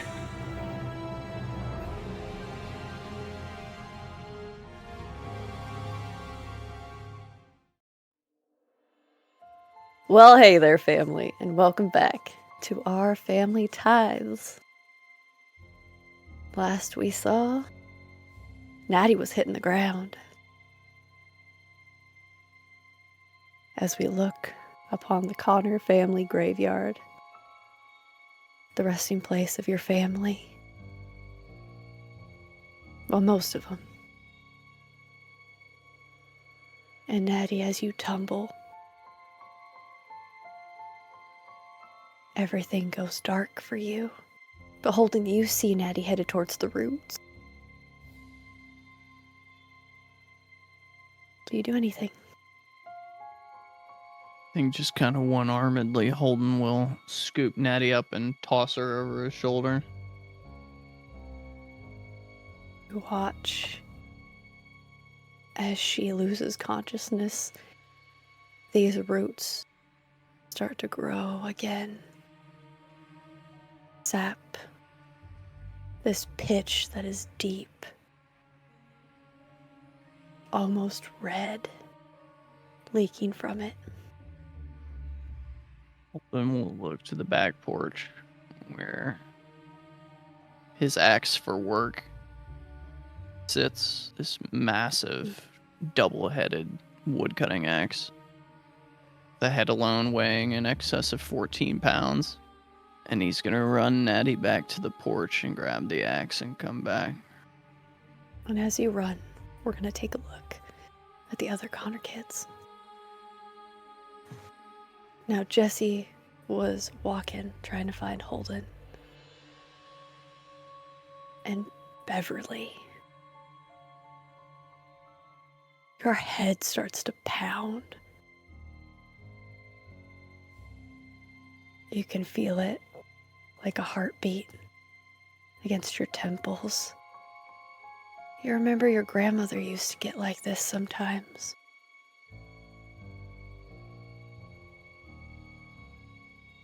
What did she used to do? Why is it so bad? And that is when everything fades for you. Last thing you hear is Jesse just, Bev, what? And just darkness. Will you all see this? Holden running up to drop off Natty, who's also unconscious.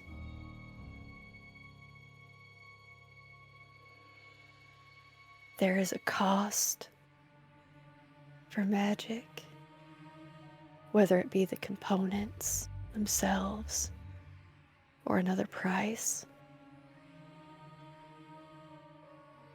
The creation or destruction of something takes its toll. And sometimes that takes a path. And there you two are, standing on the edge of the property, Natty and Beverly. When did I get here? She looks at Beverly, confused for a moment, and says, there was a pull. I went over to the graveyard tree. It seems that this, as you talk and move, usually there's that resistance, even if it's the air. There's nothing. It's as if you're ghosts. And I look around. Do I see the rest of our family, like Jesse? No. There's no one here. Except you start to see the house and the porch, but it's a lot smaller than you remember. And then there's two figures fighting and yelling.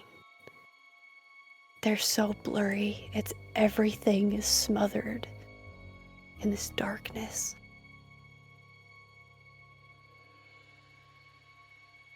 And as they fight, you see a very young woman with her dark hair and her hazel eyes come out on the porch with the shotgun and pull the trigger as one of these figures falls to the ground and she screams. You both see this.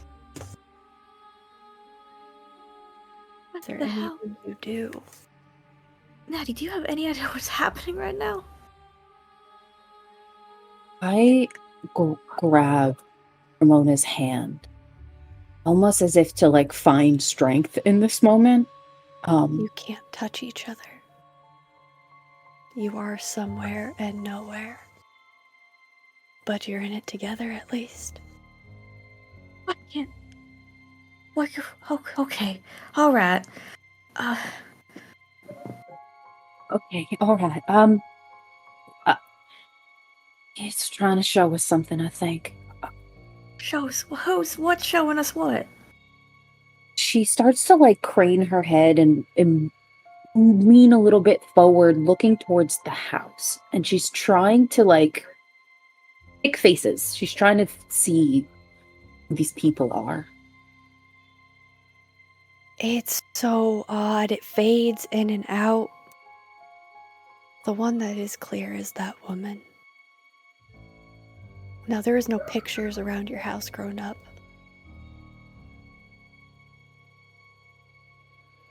But you would recognize your grandmother anywhere. She's maybe 17. As this man, covered in blood, sits crying on her lawn. And as you look, he almost looks like Holden. Holden, you're right. And as she pulls up the shotgun towards this man, it fades. And you are in darkness and woods. It feels as though you're drowning, almost. And you hear that voice again. For you, Natty. For you, Beverly. The darkness isn't as thick. It's as if it can't really touch you. But hear it again. It's the only thing I know how to do. As you see that same man holding a baby in his arms.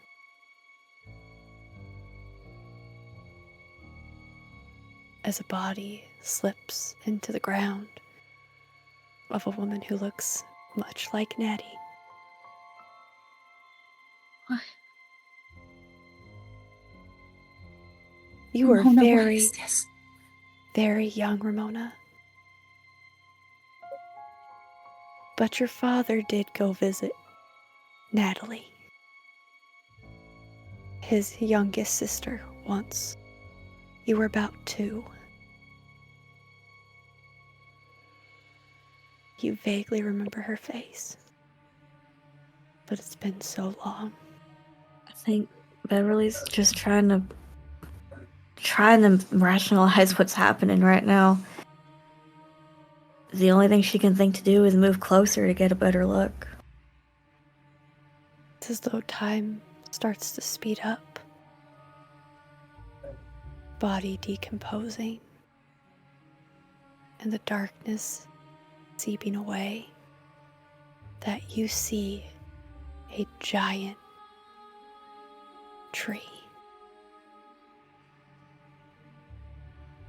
Natty, you haven't seen your tree in years.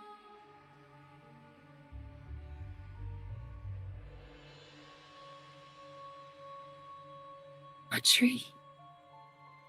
My Dan. She starts running towards this tree. Wait, And Natty! you- And I'll run after her. When you do hear, Nethera, slow down. She As you freezes. see you, maybe all of 4 years old, running towards the tree with that same man. He doesn't seem to have aged a day. Who? Ramona, who is that? I couldn't rightly tell you. I don't remember. But you see yourself pointing up at the tree.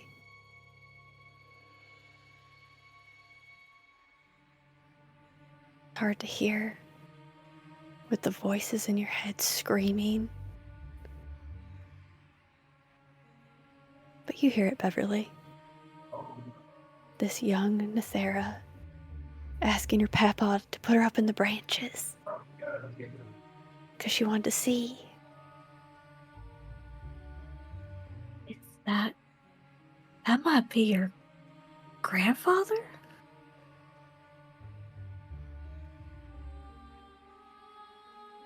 And then it switches again. You're starting to feel nauseous. It's too loud, it's too hot.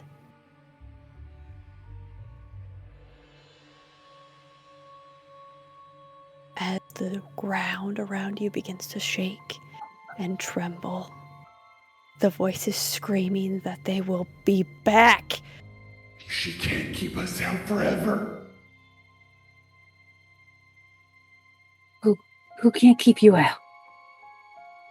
You hear a man screaming, "Nethera, run!" You're about 7 years old, covered in your skins, running as the darkness gets swallowed up into this tree. And then the shadows catch you. You watch them swallow you up and drag you to the tree as well. What the hell is happening here?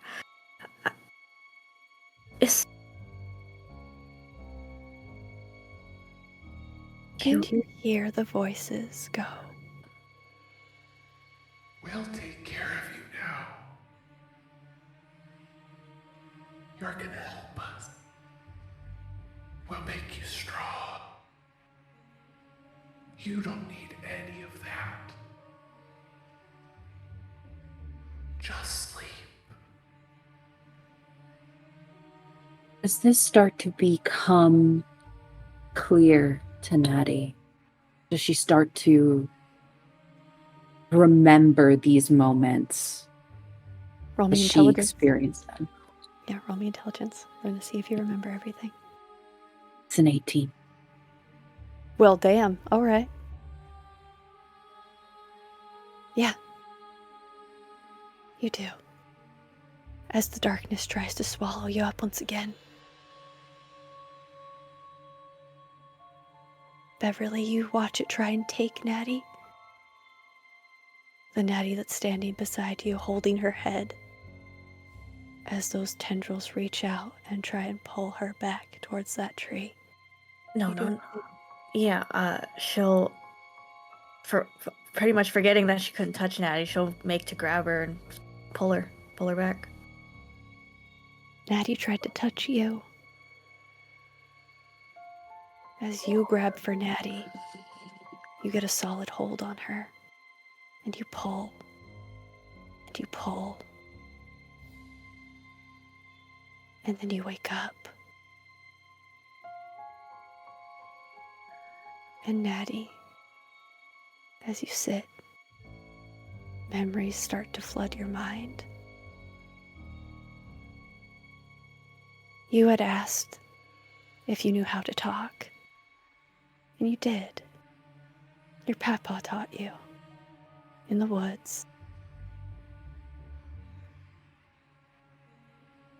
Place you called home. There was a little cabin. You didn't always used to live at the tree. You just liked the tree because your papa said that this was one of the ways that you were safe. But it wouldn't be forever. It was just going to be a long time. As the memories flood her,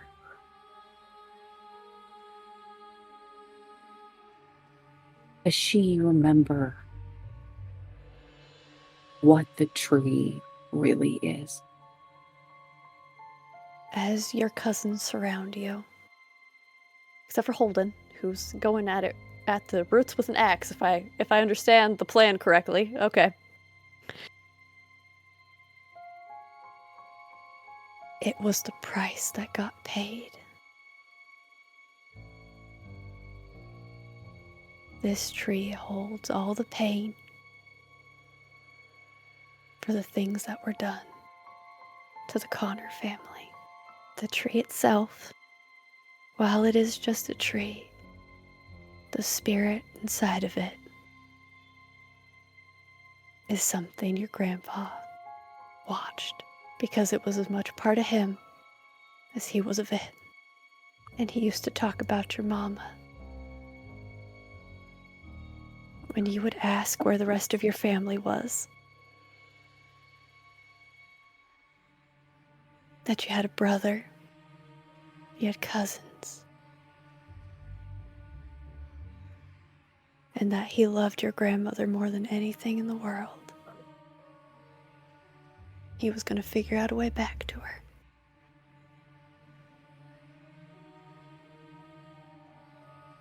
So that you could all be together again. Except for your mama, he explained that sometimes things cost too much. And you were so little that he did something to save you. It is the living embodiment of a curse. Your tree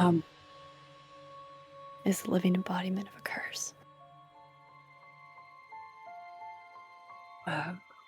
Maddie starts to hyperventilate. Her gaze is distant as all the memories flood through her. The price that was paid. She shoots up from having been laid down and looks around wildly and says, "Where's Holden? Holden?" And she starts calling out for Holden and trying to get up. And if nobody stops her, she will run after Holden. Natty, Beverly was approaching Natty, kind of putting her hands on her shoulders, looking in her eye. It's all right. Gotcha. You want to find Holden? We can find Holden. Yeah, we have to find him. We have to find him. Okay. Sorry, Ramona. I'm sorry. I don't know how you got pulled into there. I'm so sorry. You don't gotta be sorry for nothing. It's okay. She's grasping at Ramona because she can feel her now. Yeah. And it's desperate. She's like clinging to you. And for a moment, you see a very little Natty clinging to you. Help me find him. Please. We'll find him. Let's go. And she'll start taking off for Holden. And you run. Now, Holden, I need you to roll might.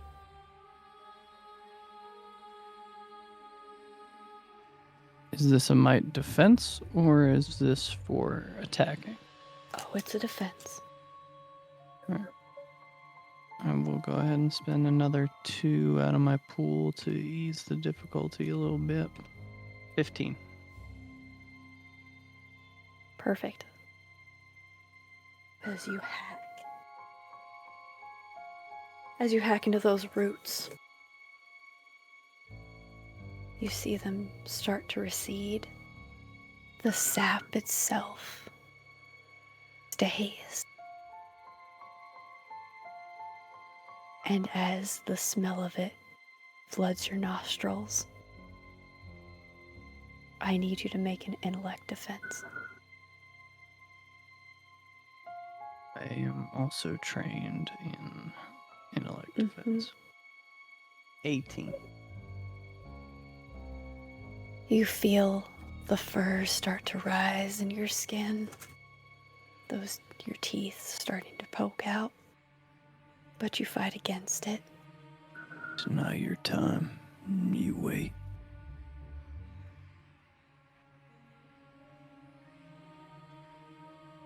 There's no answer.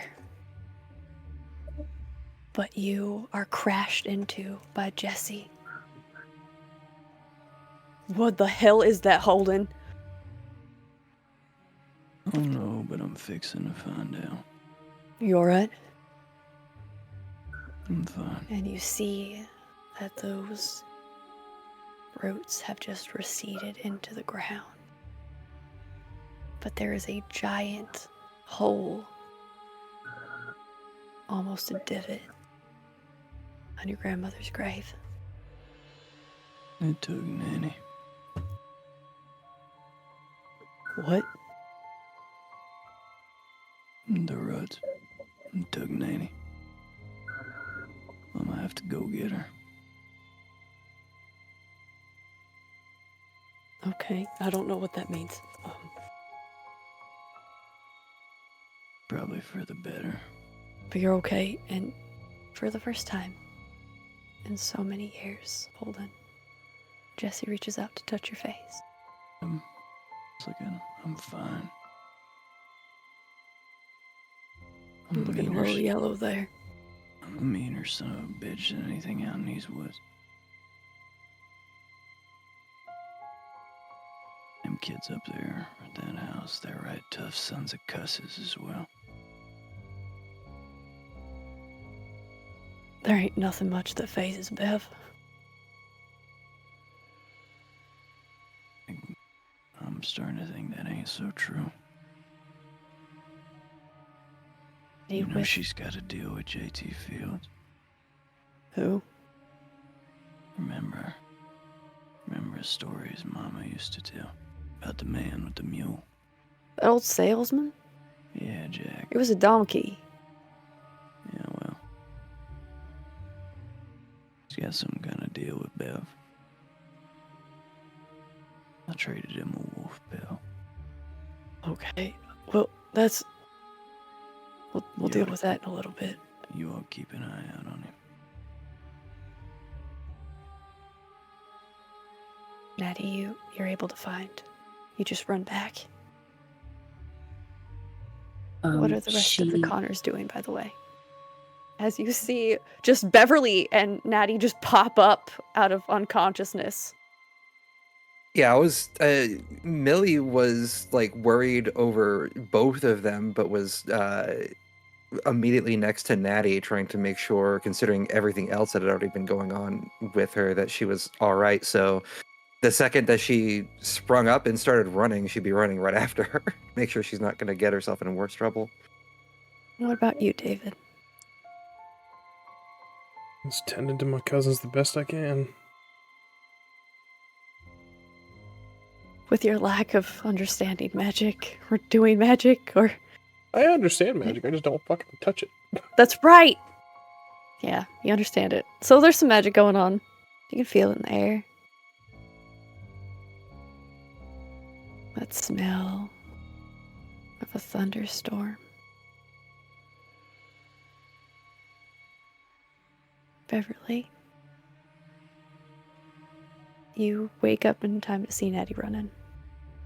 Yeah, I figure when she let Natty go run, she was gonna go after her and kind of stop and look back at everyone and said, "Well, you coming or not?"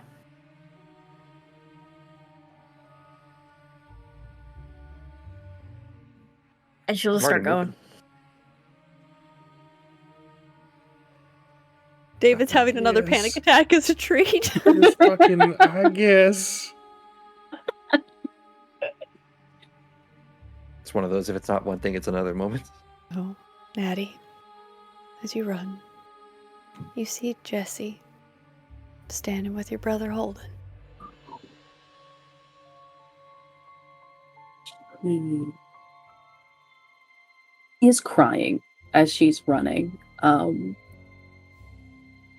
I think she just collides into Holden. Wraps her arms around him.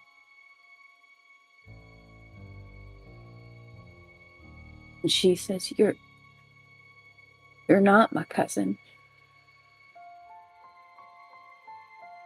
I know. You knew? I think I always knew.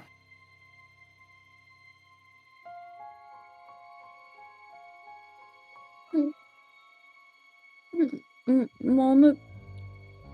Don't talk. Mama paid. Don't talk about her. She ain't worth your time. She didn't abandon you, Holden. She I don't want to hear she it. sacrificed herself. She didn't abandon you, Holden. She paid a price. It doesn't matter what her intentions were.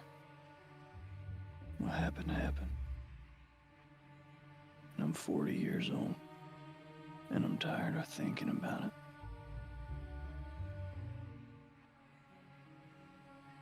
What's done is done, and what is done. As everyone else approaches, he'll gesture to Nanny's grave. Is that the roots done took Nanny? Like they took me. Imagine. So I'm gonna need all y'all to get your shit together real fast. What do you mean they took her? They took her. They took her. Dang. I mean, the roots came into her grave and took her away. All right, how are we gonna get her back? Well, it fucked up. I got it sent now. It's a curse. The tree is a curse. So The- like the- every the other tree. tree. Your no, tree? no, my tree. It's a curse. It grant. Peepaw. He said that it was the only thing he knew how to do. That the tree would keep me safe. He kept me in a cabin, taught me things, and then he's trying to find a way back to Granny. Paths ain't He worth never made it treading back. on. And those memories keep coming back to you, Natty. But now you remember it. When the earth started to shake. And Peepaw told you to run.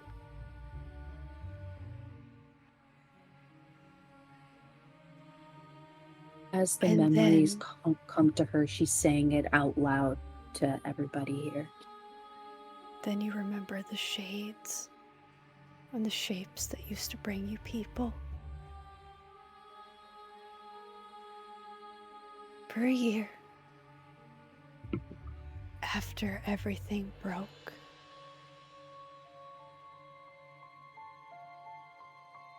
and then you don't know what happened. You remember a big bear fighting with them. So you just did what you knew how to do. You ran. That's when Millie found you. She's saying all of this out loud. And with the timeline of how old you were. That's when Barlow went. Green took back Barlow.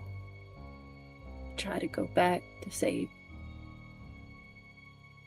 her husband and her sons. Didn't make it in time.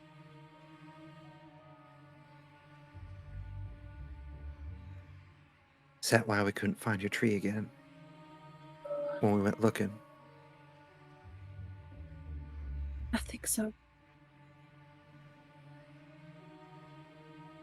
Got it sent Everything. now, and there's nowhere it can be that I can't go.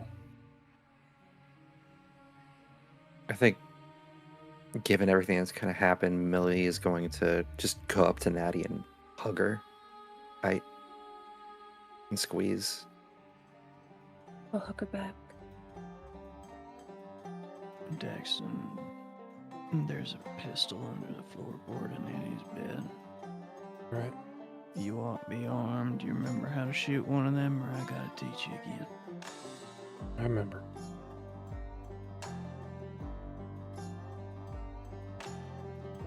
Ramona, your arms are too little to swing an axe. What you want?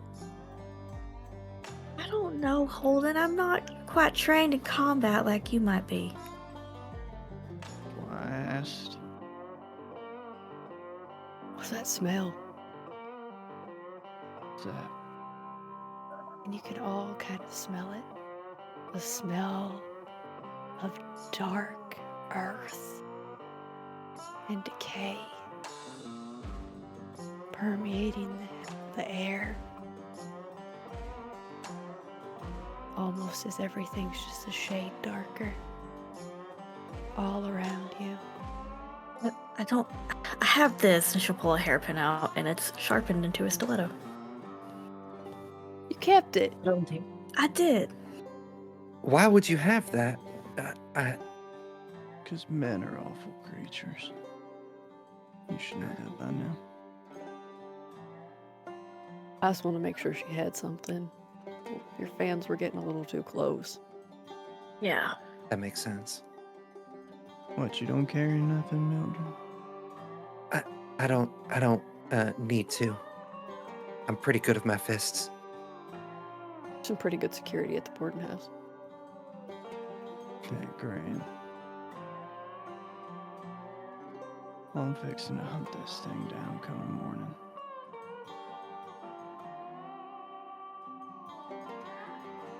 All right. I guess we'll all be up to help you. Holden will take the map out of his jacket. And I'll hold it out to Daxton. Seems like you found everything else. Ain't no use holding the last little bit up from you. I just had to know where you stand. You're smarter than we give you credit for, Holden. I'll take the map. I'm at least meaner. Once again, the map is pretty much the entire county. But you also see all of the, what are they called? The lines where mines First? could be built. Listed. And on the map, especially with what Natty's been telling you, you can trace the line from Barlow to Williams Prospect. David's familiar with mining. Holden's got logging knowledge. And railroads. You also see the railroads. The abandoned ones, David. The ones that are up for grabs if you were to take control of this land.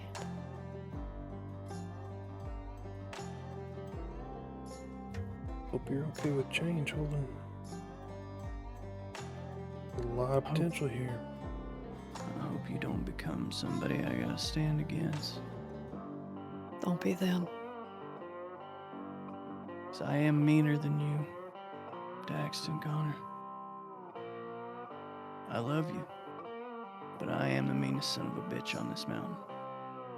Are you sure you guys don't feel that? That just... Do I? That ominous No. foreboding. I will say, Holden does have danger sense as an ability, which does ease my initiative. I'm gonna use my see the unseen when Jesse mentions that, and I'm gonna start looking around and kind of trying to push her vision outward to see as far as is possible. hits the edges of the property line and stops.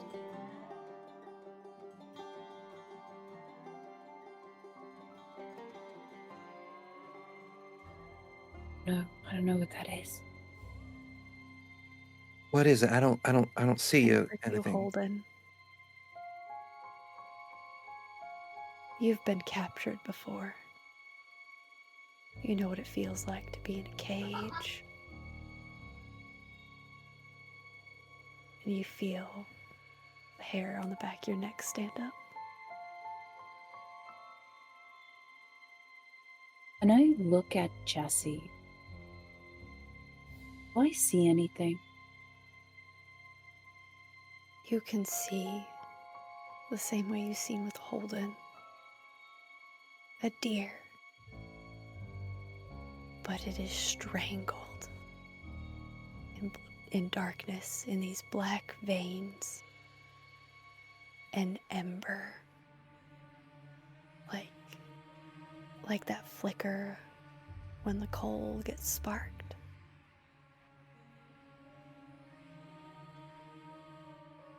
And all around you as you look with your see the unseen. Mm-hmm. There in the air itself,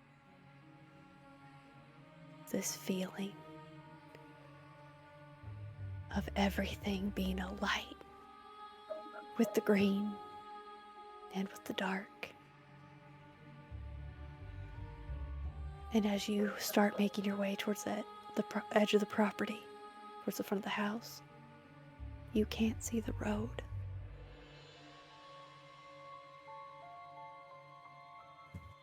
I can't see.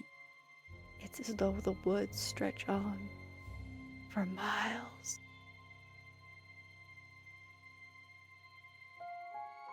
Road's gone. There's nothing but woods. Do we all see this? Yes.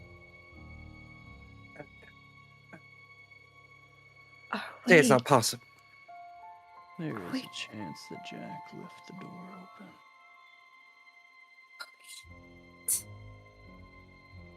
To the place between places.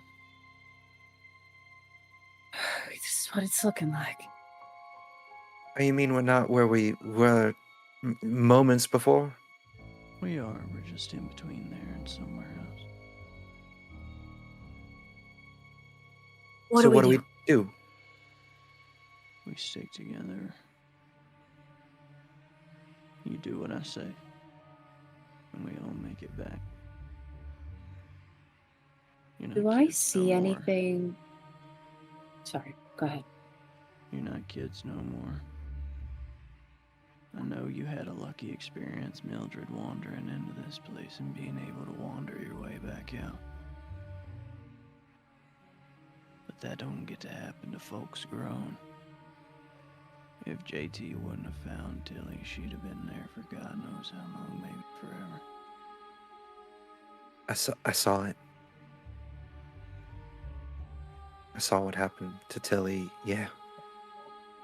That Well, was... then, you're starting to get the idea. I think I might be, yeah. There have been times I've been out on a survey. Minutes turn to days, days turn into a month. Sometimes you get stuck in a place between places and there ain't no way out till there is. So we just gotta find, or hope to find our way out. I'm not so much concerned about that right now as I am about finding that damn tree. Nobody takes from me, and certainly they don't take my nanny's corpse. Maybe there was a reason, Natty, that we had that shared dream. I mean, we talked about it before. Maybe I thought it was just a coincidence, but maybe it was something more. I had a vision about your tree before too. With the mentioning of the dream and the vision you had, with that memory of your grandmother sending you all away. Something that she used to do. Say you just had to be off the property for the night. But for you, Natty, they were gone for a lot longer. Yeah, I think Natty looks at Millie and nods and says, I've been here before. You used to go Granny. try and search for the tree with your grandmother. Granny tried to. The tree boys, we couldn't find the tree. Came here. When I look at Jesse, is there anything trying to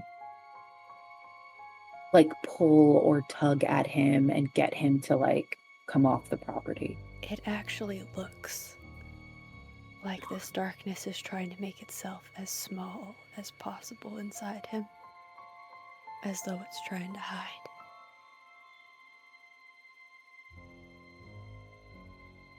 think we can kill two birds with one stone here. It's afraid. She's looking at Jesse. I have a name. No, not you. Thing in you. It's afraid. I think we can get it out of you here.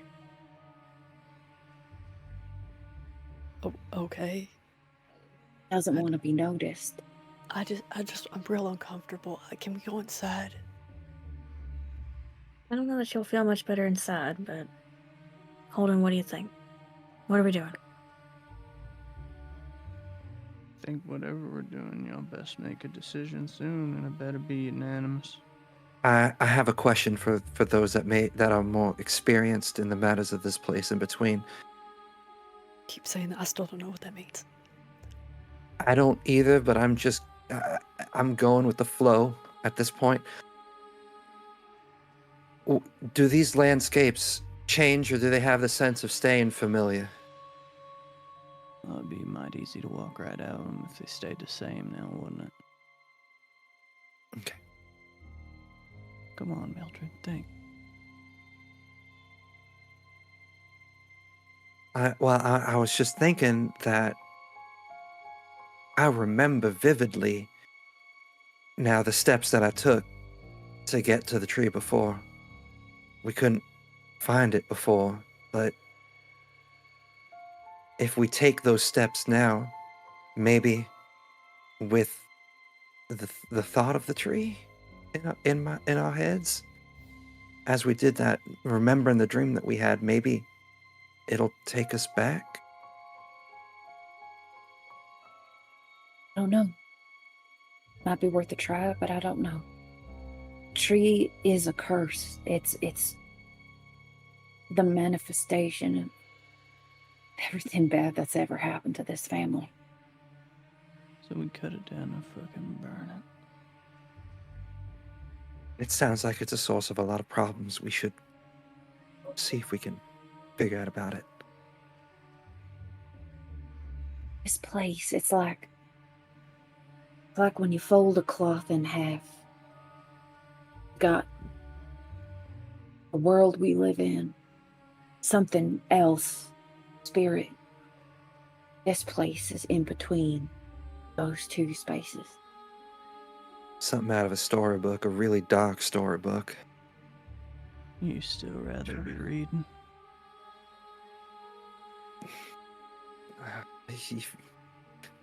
She's just gonna turn a half smile towards Holden. Holden will grab the flask from the inside of his jacket and uncork it and take a drink and hand it to Millie. Time to be in the story, little cousin. It is then that you hear a high-pitched shriek from the woods. Sounds like a wounded animal. Pay no mind. Everything here just wants to distract you from what you want. That's what Nanny said. Millie will drink. All right. Believe. Oh, go ahead. I was just gonna ask, are we heading towards the tree now, or are we waiting? What are... No. I think that decision done got made for us. I think we're All in right. it now. What's the plan when we get there? We're just gonna cut it down. Holden will, Burn it. Holden will thrust the axe into Jesse's chest. You would cut it down and burn it. Down to the root.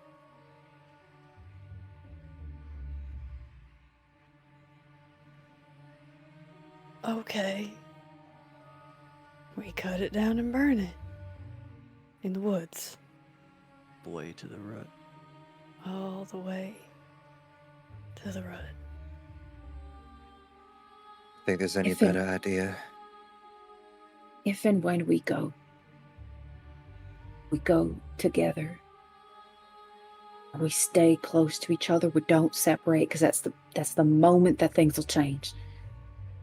Then you're lost. You understand me? No separating when we're out there. Millie's gonna Not for grab Danny's nothing. hand. You talking to us or are you talking to you? Haven't quite figured that out yet, Holden. I don't Alright. know. I don't know what I'll be once we're out there. And I will look to Holden.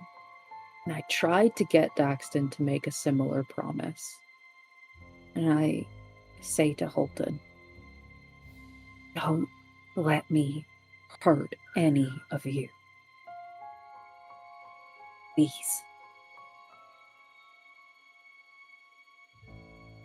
Holden will look at Nanny. Don't make the same mistake Nanny did. Don't ask me to carry your water, because I will not do it. You gotta carry your own. If you feel things start to tip, you handle it. Don't ask me to do that for you. Don't ask me to add your blood to my hands.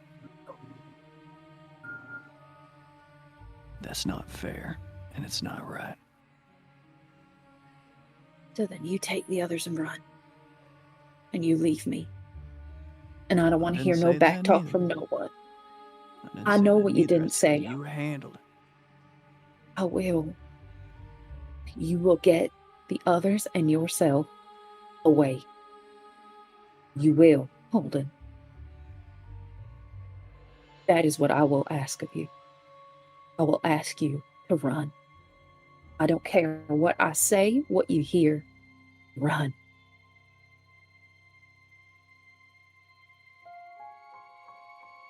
Letting this place take you from me again.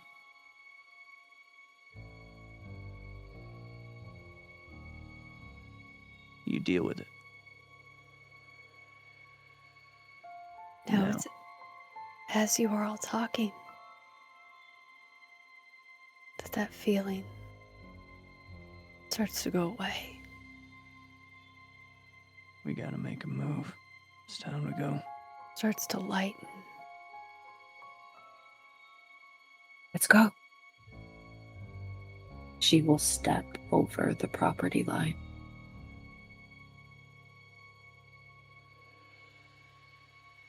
And you head into the woods.